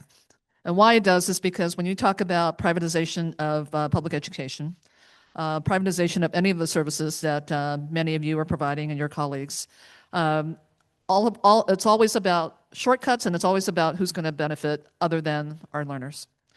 And when I think about the conversation at the federal level about vouchers and how we're going to look at providing education for our learners, the motivation there isn't education. The motivation there is tax benefits.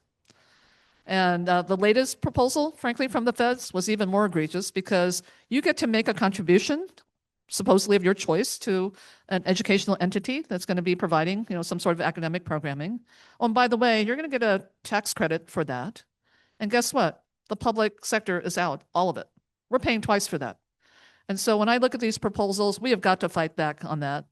There is no way to look at public education as being privatized. First of all, when we want educational equity, that's the first thing that is going to go with privatization.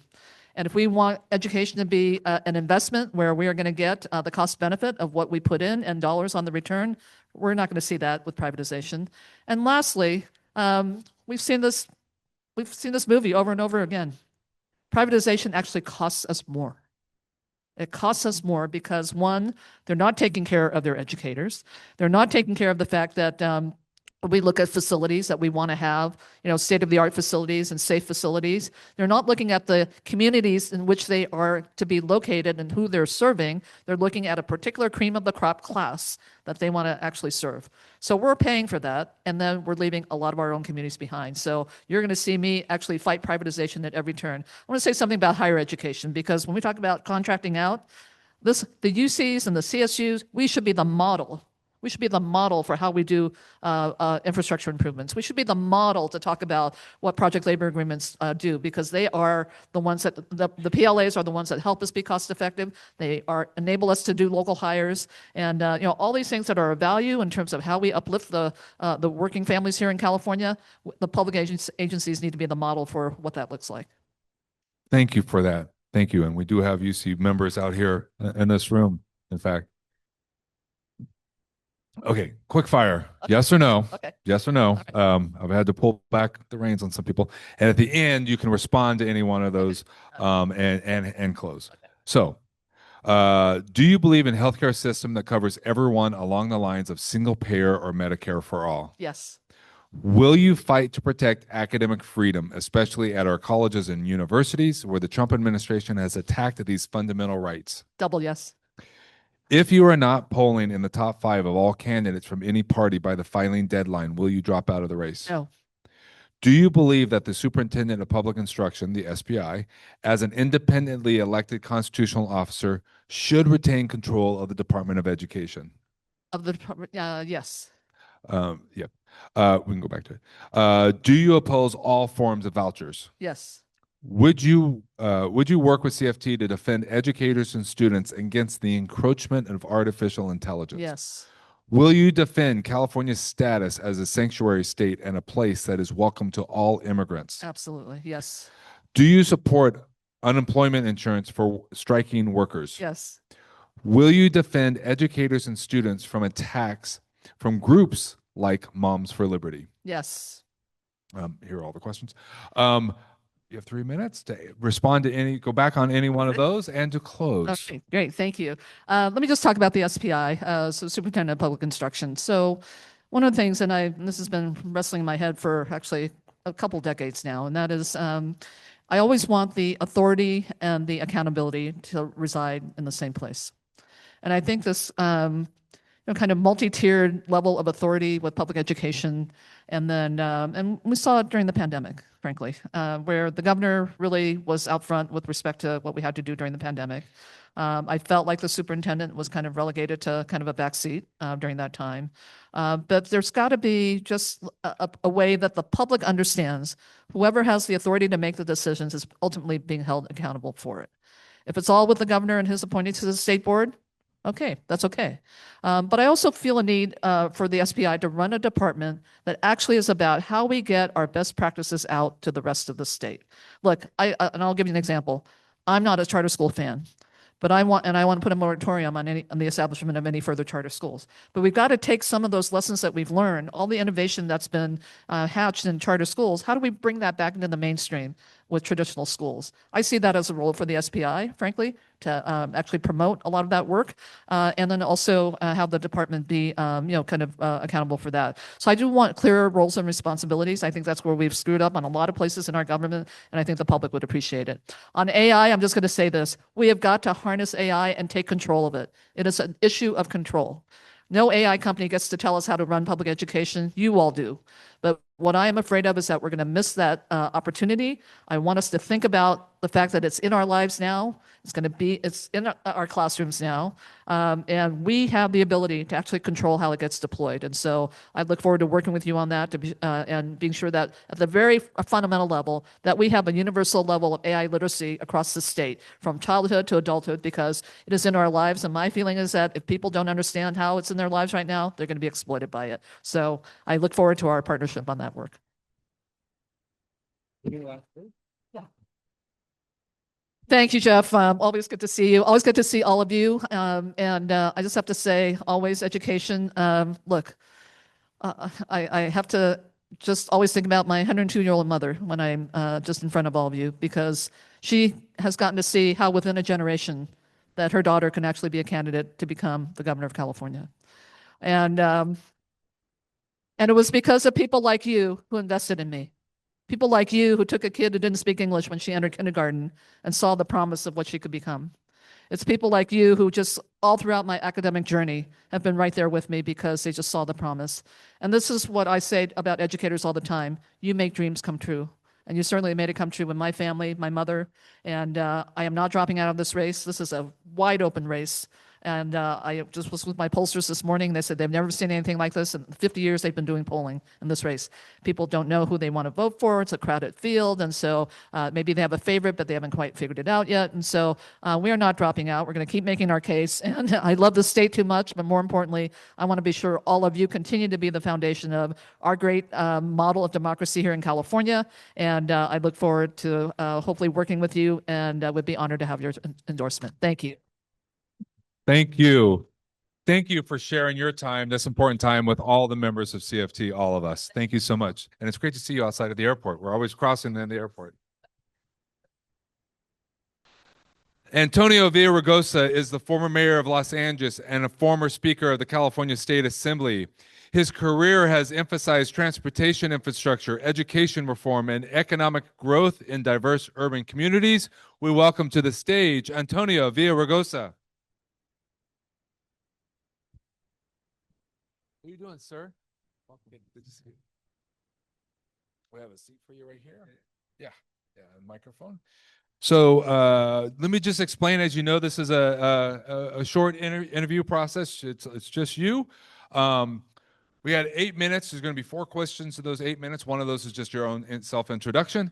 And then we're got about 5 minutes for 9 quick-fire questions, yes or no only. And then you'll have about 3 minutes to respond, to expand on any one of those quick-fire, and to close out. So thank you for joining us. Thank you for having me.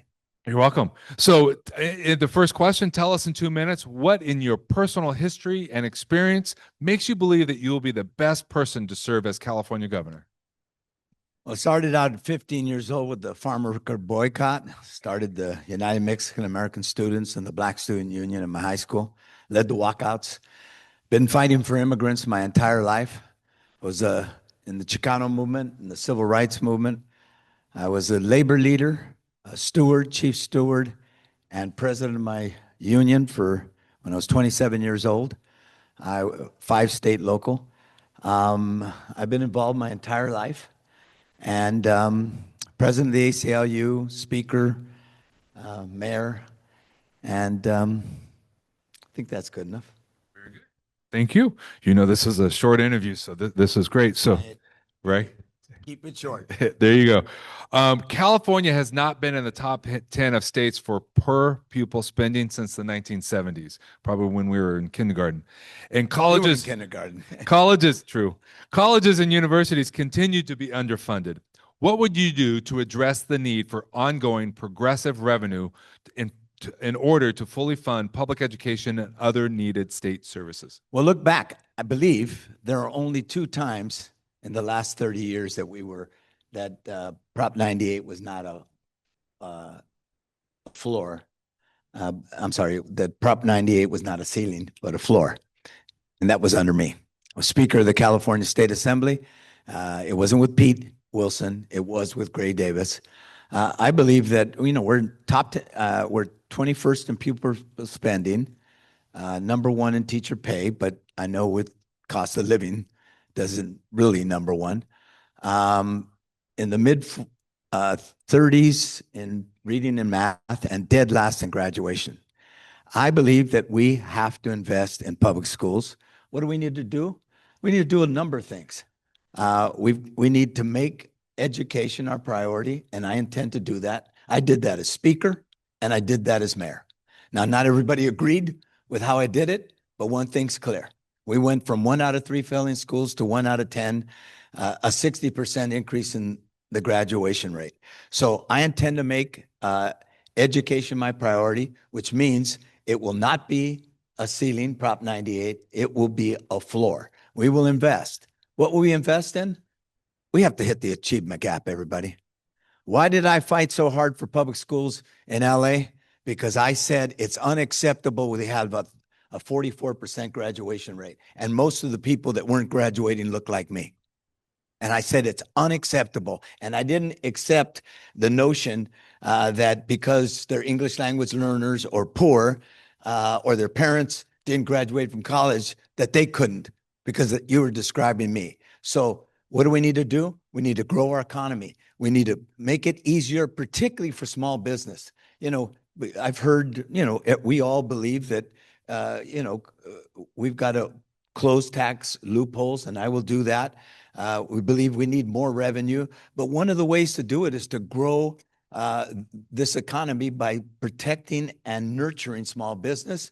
I believe that we're the tech capital of the world and the AI capital of the world.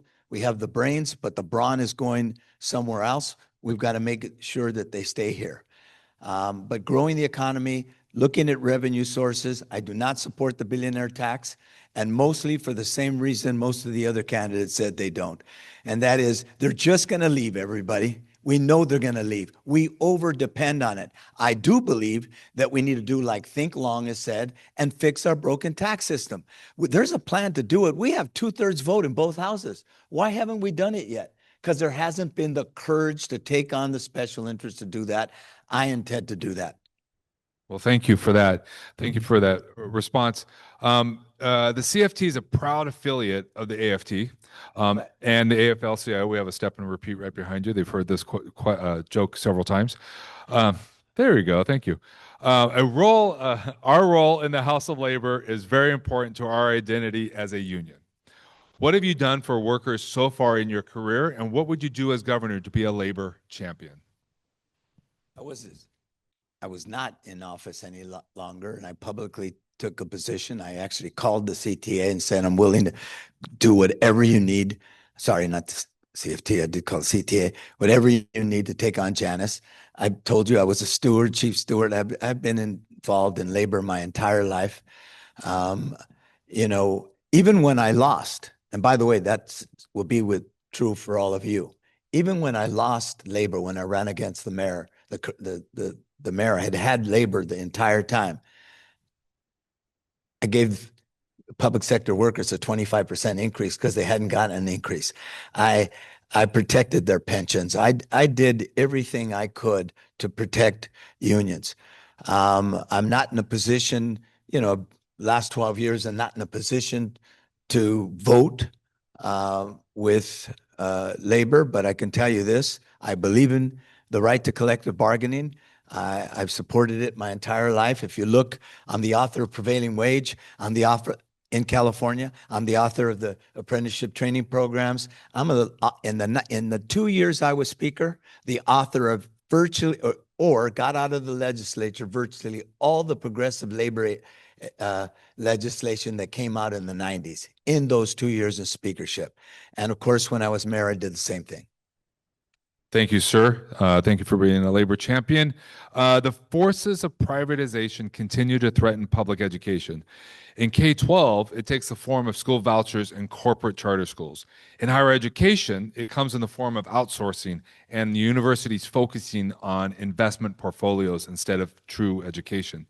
How would you address these issues and be a defender of public education that is truly accountable, accessible, and affordable for every California student? I actually didn't know there were corporate charters, so my ignorance, and I apologize for that. I think you all know I've supported charters in the past, but I only support high-performing charters. And I do believe in collective bargaining, so I believe in your right to organize those charters. And with respect to privatization, I don't support vouchers. I do support choice for parents and families. And what was the last part of that? It's about higher education outsourcing. I don't believe in outsourcing, which means contracting out. I opposed it throughout my time in the legislature, certainly throughout my time as mayor. Nobody ever said that, you know, we tried to contract out. We never did. I mean, there's some things you do, but not on a scale. And certainly I know there's been issues at the UCs with respect to that, and I'm opposed to it. I don't know as much in the CSUs, but I know the UCs have had a big issue with respect to that. And when I'm governor, we're going to deal with that. Absolutely. Well, we have UC people in the house. We don't have any CSU, but we do have some UC Okay. people in the I house. didn't So realize thank you. Yeah. I thought it was just CSUs. That's District representative. that no. That's CFA. Yeah. CFA, sorry. Um, we often get confused because one letter different. Okay, quick fire. 9 questions, yes or no only, and then you can come back to any one of those and add to it and then close. So, quick fire. Do you believe that the Superintendent of Public Instruction, SPI, as an independently elected constitutional officer, should retain control of the Department of Education? No, I actually, Just yes or no. okay, no. Okay, you can come back to it. Thank you. So let me just. yeah. Superintendent. Will you fight to protect academic freedom, especially at our colleges and universities where the Trump administration has attacked these fundamental rights? Yes. I didn't have to hear the Yeah. whole thing. Uh, I'm with it.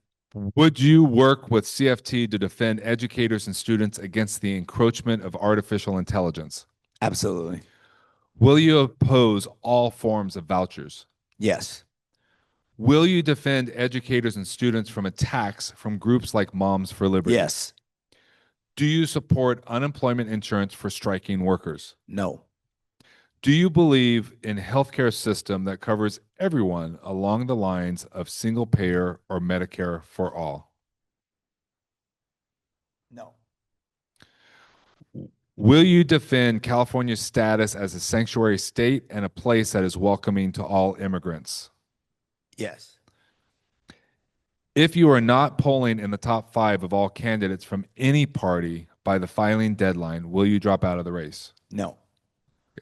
The rest of the time is yours. You can respond to these questions as So well as close. I do believe somebody has to be in charge. I'm with, I know I've heard some of the other candidates, not here, but in other places. Look, somebody has to be in charge. And it's a bureaucracy right now. No one's in charge. We saw that during COVID. We've seen that multiple times. So I do support what Gavin is doing, but let me be clear. I will always collaborate and negotiate with your union, with the CTA. I've made mistakes in the past and I want to speak to it. So the answer is yes. I mean, no, but Gotcha. that's my explanation. Oh, and the striking workers. Look, folks, we're $1 billion underfunded in the strike fund. $1 billion underfunded in the strike fund. Anybody saying that they're going to do that is like, no, I'm not going to do that. But for low-wage workers, I could make an exception after a period of time. And then single payer, I believe in universal health care, and I have my entire life. It's a $550 billion proposition. You're asking me to support more money for schools, and at the same time, no, I don't support it. Not because I don't support it philosophically, because I know it's not going to happen. You need the federal government's support. You need Trump's support, who's eviscerated healthcare. But if the federal government did it, yes, I could support it. And then finally, let me just say this. Thank you. Thank you for the work that you do. Look, we've had our disagreements, and I think they're well documented, and most of you know about them. But I believe in teachers. I was married to one for 20 years, and I saw her struggle. I have 20 schools currently, the partnership schools. They're all union. They started out at a 36% graduation rate. They're at 92 now. My alma mater was 36. There's 2, they broke it into 2 schools. One's 100 and the other's 96. I believe in unions, but I want flexibility. I will be the governor who will invest more money in education than any governor in California history, not just number, because the numbers keep on going up, per capita as well. But we need flexibility. The achievement gap is a crisis. It's a civil rights crisis.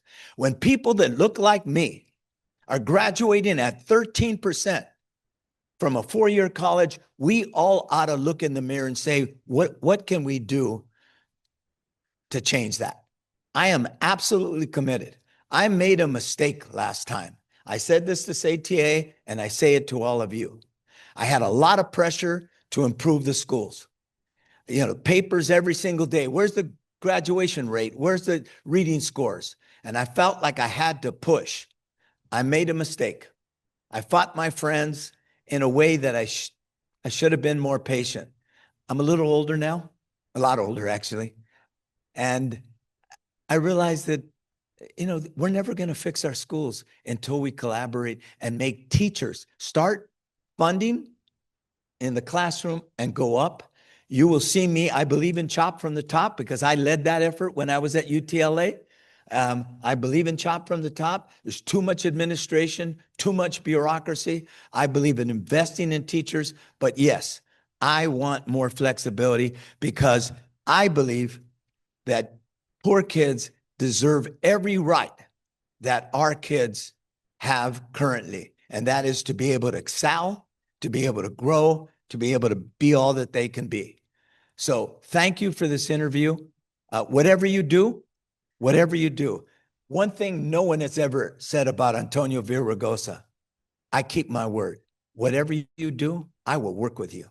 I will fight for you and with you.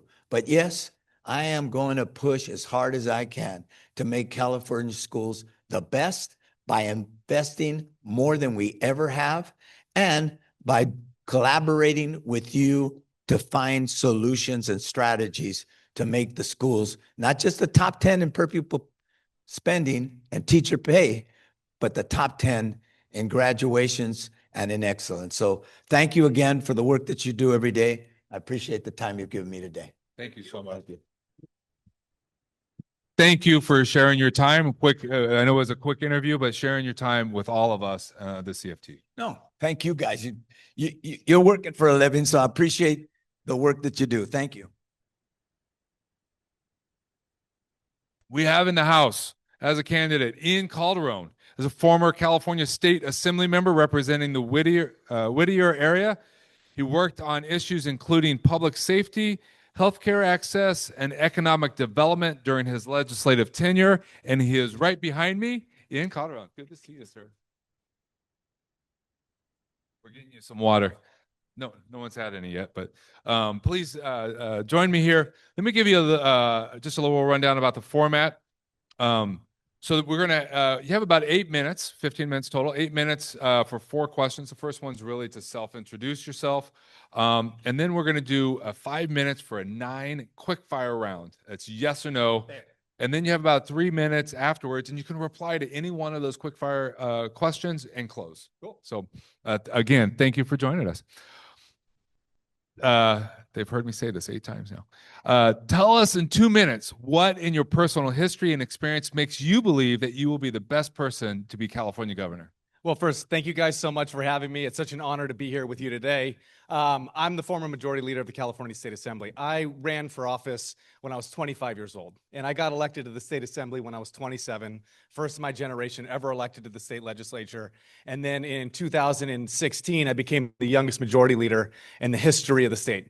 I'm viable because I've been there. I did things in this state that younger than anybody else at any point in time in the history of this state.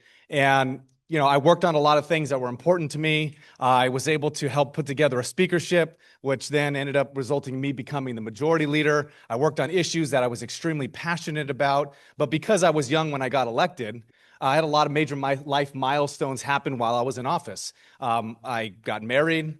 I had 3 of my 4 kids. I have 4 kids. My kids are 8, 6, 5, and 4. And what distinctively separates me from anybody else in this race is that I was at the height of my power and influence when I gave it up to go and be with my wife to raise our kids. As much as I loved what I did, as much as everybody kept telling me, Ian, you're at the height of your influence and power, you can go and run for Congress, you can run statewide.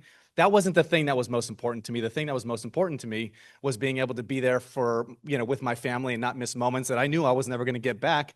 And politics would always be there if I was ever inspired again to get back into politics.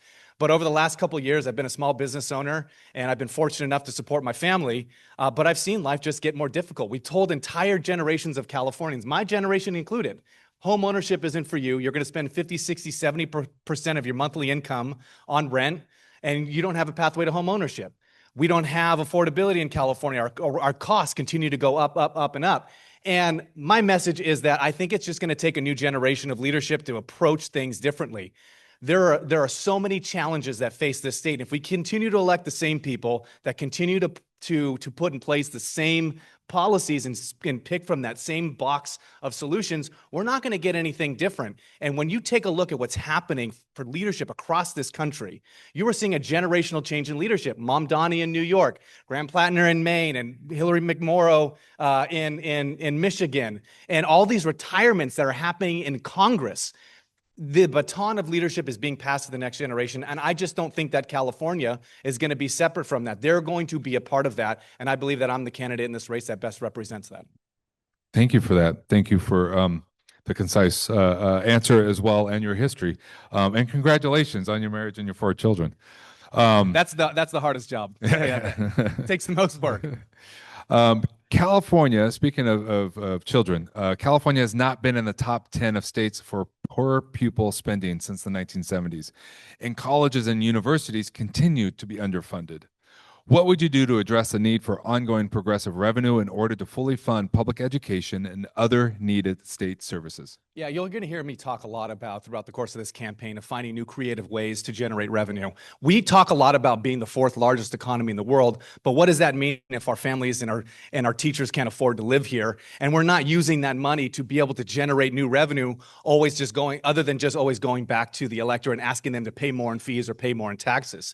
And so for me, we need to be creative with the money that we already have. There's a lot of fraud and waste within government that we waste. I mean, think about all of the revenue that we could be putting towards education, helping teachers buy school supplies, if we were just minding our own shop, if we were just taking the time to actually hold ourselves accountable, and then finding new sources of revenue, whether that's investment programs with green energy infrastructure, or a different version of a billionaire's tax that doesn't result in one-time funds, but results in ongoing long-term funds without driving long-term tax revenue and investment out of the state. I think for me, I want to see us move towards tax policies that reduce the burden on families and find creative ways to generate revenue with the money that we already have and pulling from resources that we're not currently pulling from. Right now, if you're a billionaire in this state, you can borrow against your assets. And when you borrow against your assets, you're not being taxed, but that's coming to you and you're using it as if it's cash.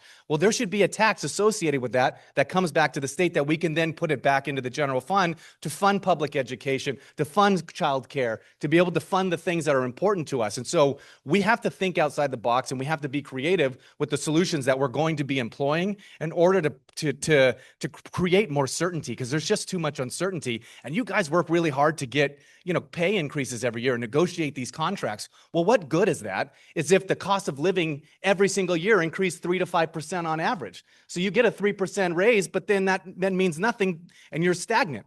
So you've been able to just keep your head above, or not even above water, just where you're at. You need to finally feel like you can start getting ahead. And that isn't going to happen unless we're changing the narrative and doing things differently than we've continued to do it for decades. Thank you for that. The CFT is a proud affiliate of the AFT and of the AFL-CIO. In fact, the CFT and AFT have been a part of the AFL-CIO since our inception. Our role in the House of Labor is very important to our own identity as a union. What have you done for workers so far in your career, and what would you do as governor to be a labor champion?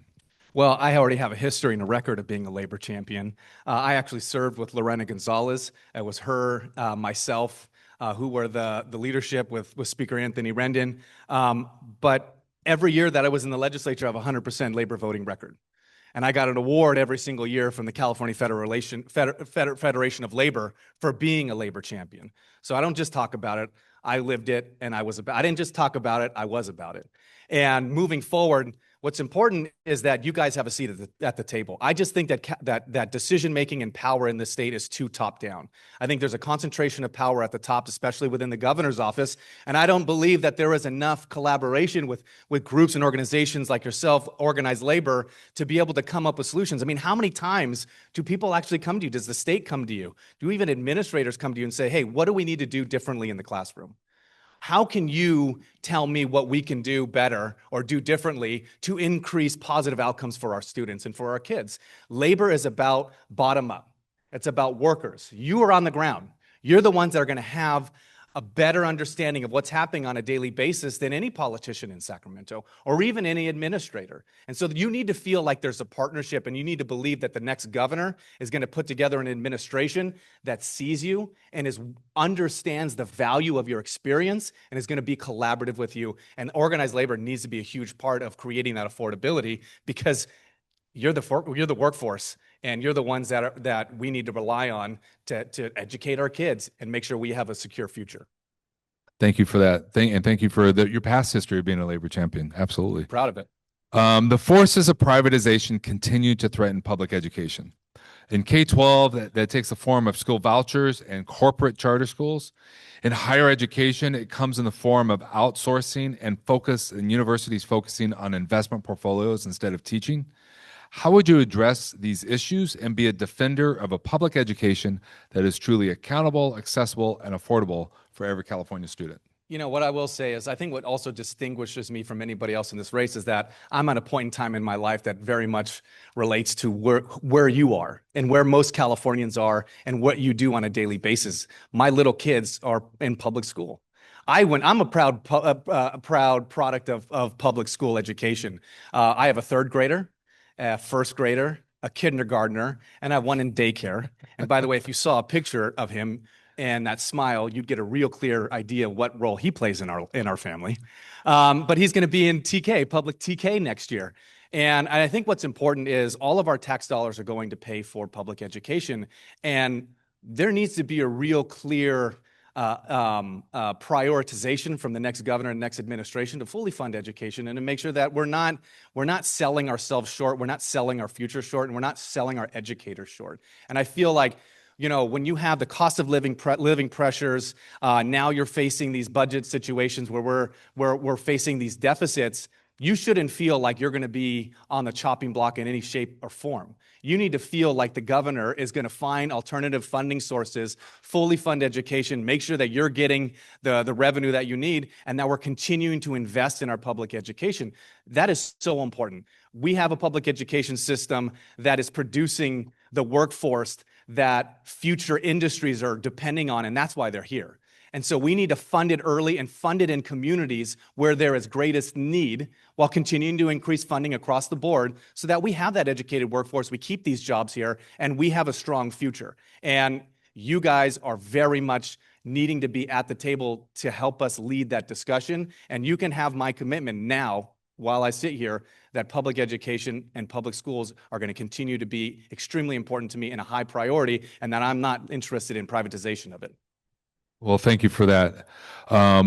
We are now in the quick fire round. Okay, so 9 questions. Does that exist, you know, when you've got a potential politician up here? Oh, I have pulled the hook on people. Okay. Yes or no? Okay, Just sounds yes good. or no. Sounds good. I'm going to run through them. At the end, you can, and which is why we have paper and pen. You can reply to 1 or 2 of those and close. So, so you can come back to anything. Sure. Okay. Do you support unemployment insurance for striking workers? Yeah, actually, I'm pretty sure I'm on record voting on it. Will you defend California's status as a sanctuary state and a place that is welcoming to all immigrants? Yes, I voted on SB 52. Will you oppose all forms of vouchers?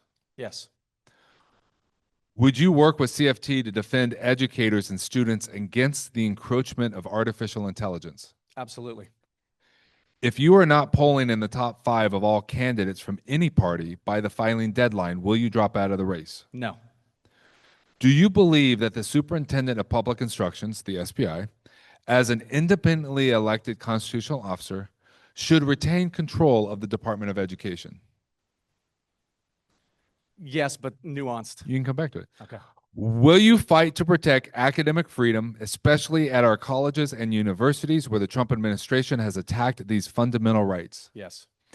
Will you defend educators and students from attacks from groups like Moms for Liberty? Yes. Do you believe in a healthcare system that covers everyone along the lines of single payer or Medicare for all? Universal basic healthcare, yes. That is the end of the quick fire. You can respond to any one of these, and feel free to close. You got 3 minutes. Yeah, thank you guys so much. Thank you so much. I really appreciate it. I mean, at the end of the day, I just want to know that my own family has a future in this state, and that was the impetus as to why I even considered running for governor in the first place. You know, At night, we do this divide and conquer where my wife puts, either the girls to bed or the boys to bed, and I do the other set, and we go downstairs and we start talking with each other about what's going on and catching up, because that's the time we have to catch up. And we had a serious conversation specifically with my 8-year-old Charlie when she was going to come to us one day and say, Mom, Dad, as much as I love you guys and as much as I want to continue to be here in California, I can't afford to buy a home. I can't even afford to move out of your house. And if I want to start my own family one day, I'm going to have to leave the state and do it somewhere else. And that just can't be California's future. That certainly isn't California's promise. And I just believe that I'm the candidate that best represents the future generation of leadership and creative and innovative thinking that's going to solve for these challenges. We have to do things differently. And if we continue to do things the way that we've always been doing them, then we're going to continue to struggle and suffer from the same consequences. And so a new generation of leadership is being asked to step up. I believe that I'm representative of that new generation of leadership. And it is about recognizing your role and the role that you play, and how the governor needs to work with individuals like you, needs to work with organized labor to collaboratively actually solve these challenges. We are going to solve our challenges by working together, not by just me getting elected and saying, I've got all the answers and this is what we're going to do. I was the majority leader because I was a collaborator and I knew how to work with many different groups in many different ways to try to actually solve challenges and solve problems. We need accountability. If we do not have accountability, we're not going to have an affordable California. We're not going to have enough funding for education. You are not going to have the support and resources that you need to not only support your kids and what you do in the classroom, but your life. And, we can't expect you to be responsible and accountable to you in your lives and not expect that same consequence, that same expectation for us at the state level. We have accountability. We focus on affordability. We provide real pathways to home ownership. That is what the next generation of California is going to look like. It has to be a new generation of leadership stepping up to do it. I believe that I best represent that in this race, and it would be an honor to have your support. Thank you all so much for your time. We want to thank you for taking time to come here for a quick interview and to meet with all of the members, all of us. There are people online, obviously people in the room, but thank you for joining us today. Thank you so much. Thanks, guys.